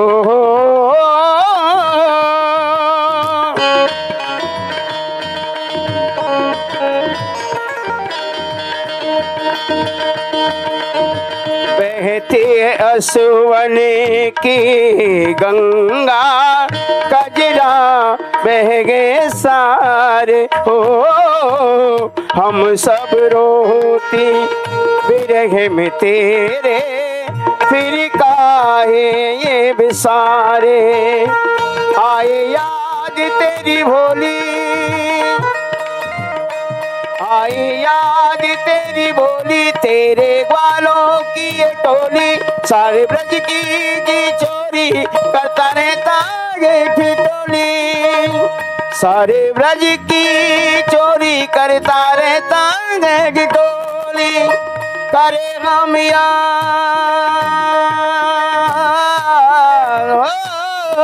करे हम याद तुझे हर पल जागते सोते। शाम तेरी राधा कैसी हो गए गोपियों के साथ रोते रोते। आजा कृष्णा आजा कृष्णा आजा कृष्णा आजा कृष्णा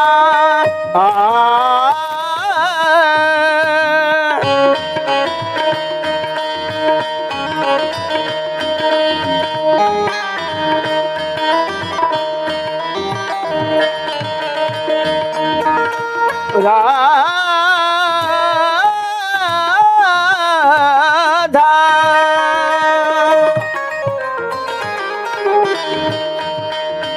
जल बिन मीन रहे तड़फते तिते तुम प्रिय ब्रज नारी। कैसे करे हम वया जुआ से विरह व्याधि अति भारी। गोपी बन के तो देखो विरह वेद के तो देखो, गोपी बन के तो देखो विरह वेदन से देखो, विरह वेदन से तड़पो। जैसे रो गोपी बन के तो देखो विरह वेद से तड़पो। जैसे रोती ब्रज नारी वैसे रोके तो देखो। सुनो बनवारी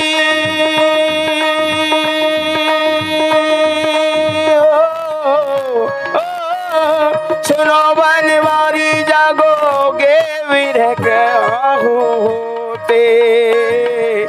आज तेरी राधा कैसी हो गए, गोपियों का भाल रोते रोते। हो आज तेरी राधा कैसी हो गए, गोपियों के साथ रोते रोते।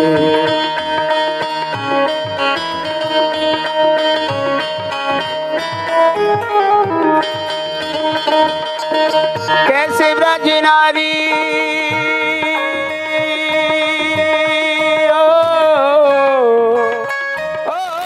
कैसे ब्रज नारी जिए शाम बिरह में रोते। आज तेरी राधा कैसी हो गए, गोपियों के साथ रोते रोते। ओ आज तेरी राधा कैसी हो गए, गोपियों के साथ रोते रोते। बोलिए भक्त वत्सल भगवान की जय।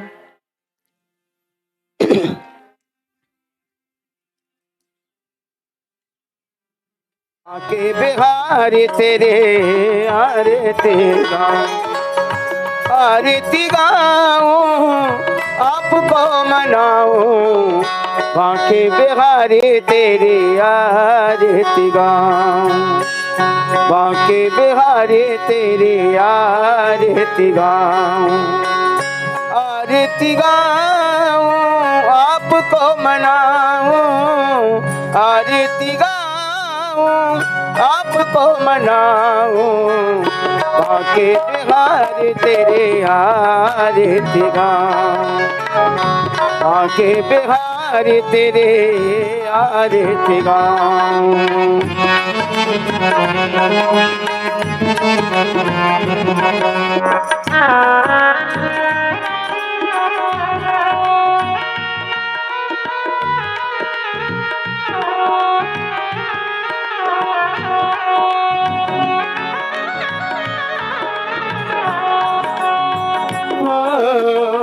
मोर मुकुट तेरे शीश पे सोहे, प्यारी बंसी मेरा मन मोहे। या बंसी पे मैं बन बन जाऊं, बाके बिहारी तेरे आरती गाऊं।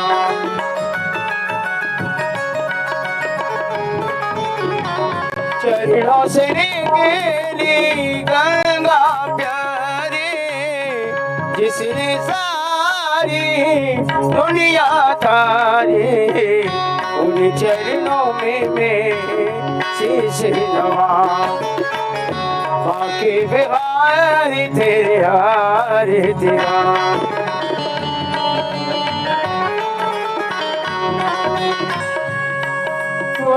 व्यासदास के नाते आप हो, सुख दुख जीवन साथे आप हो। प्यारी छवि तेरे मन में बसा, बाकी बिहारी तेरी आरती गाऊं श्री हरिदास के प्यारे तुम श्री हरिदास के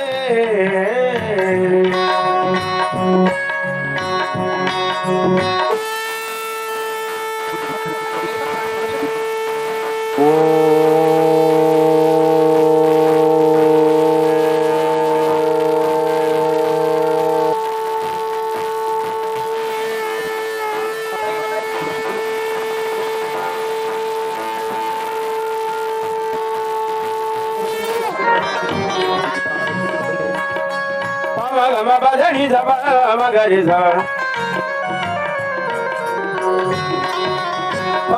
magari zaba magari zaba niri zaza niri zaza niri zaza niri zaza niri zaza niri zaba magari zaba magari zaba magari zaba magari zaba प्यासे हरिदास के प्यारे तुम मेरे जीवन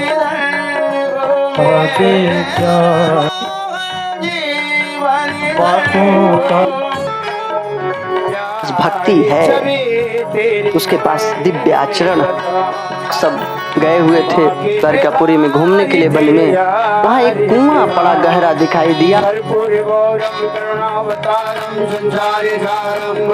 एक दान न लेने वाले ब्राह्मण की गाय दान देने वाली गायों में मिल गई। लेने वाले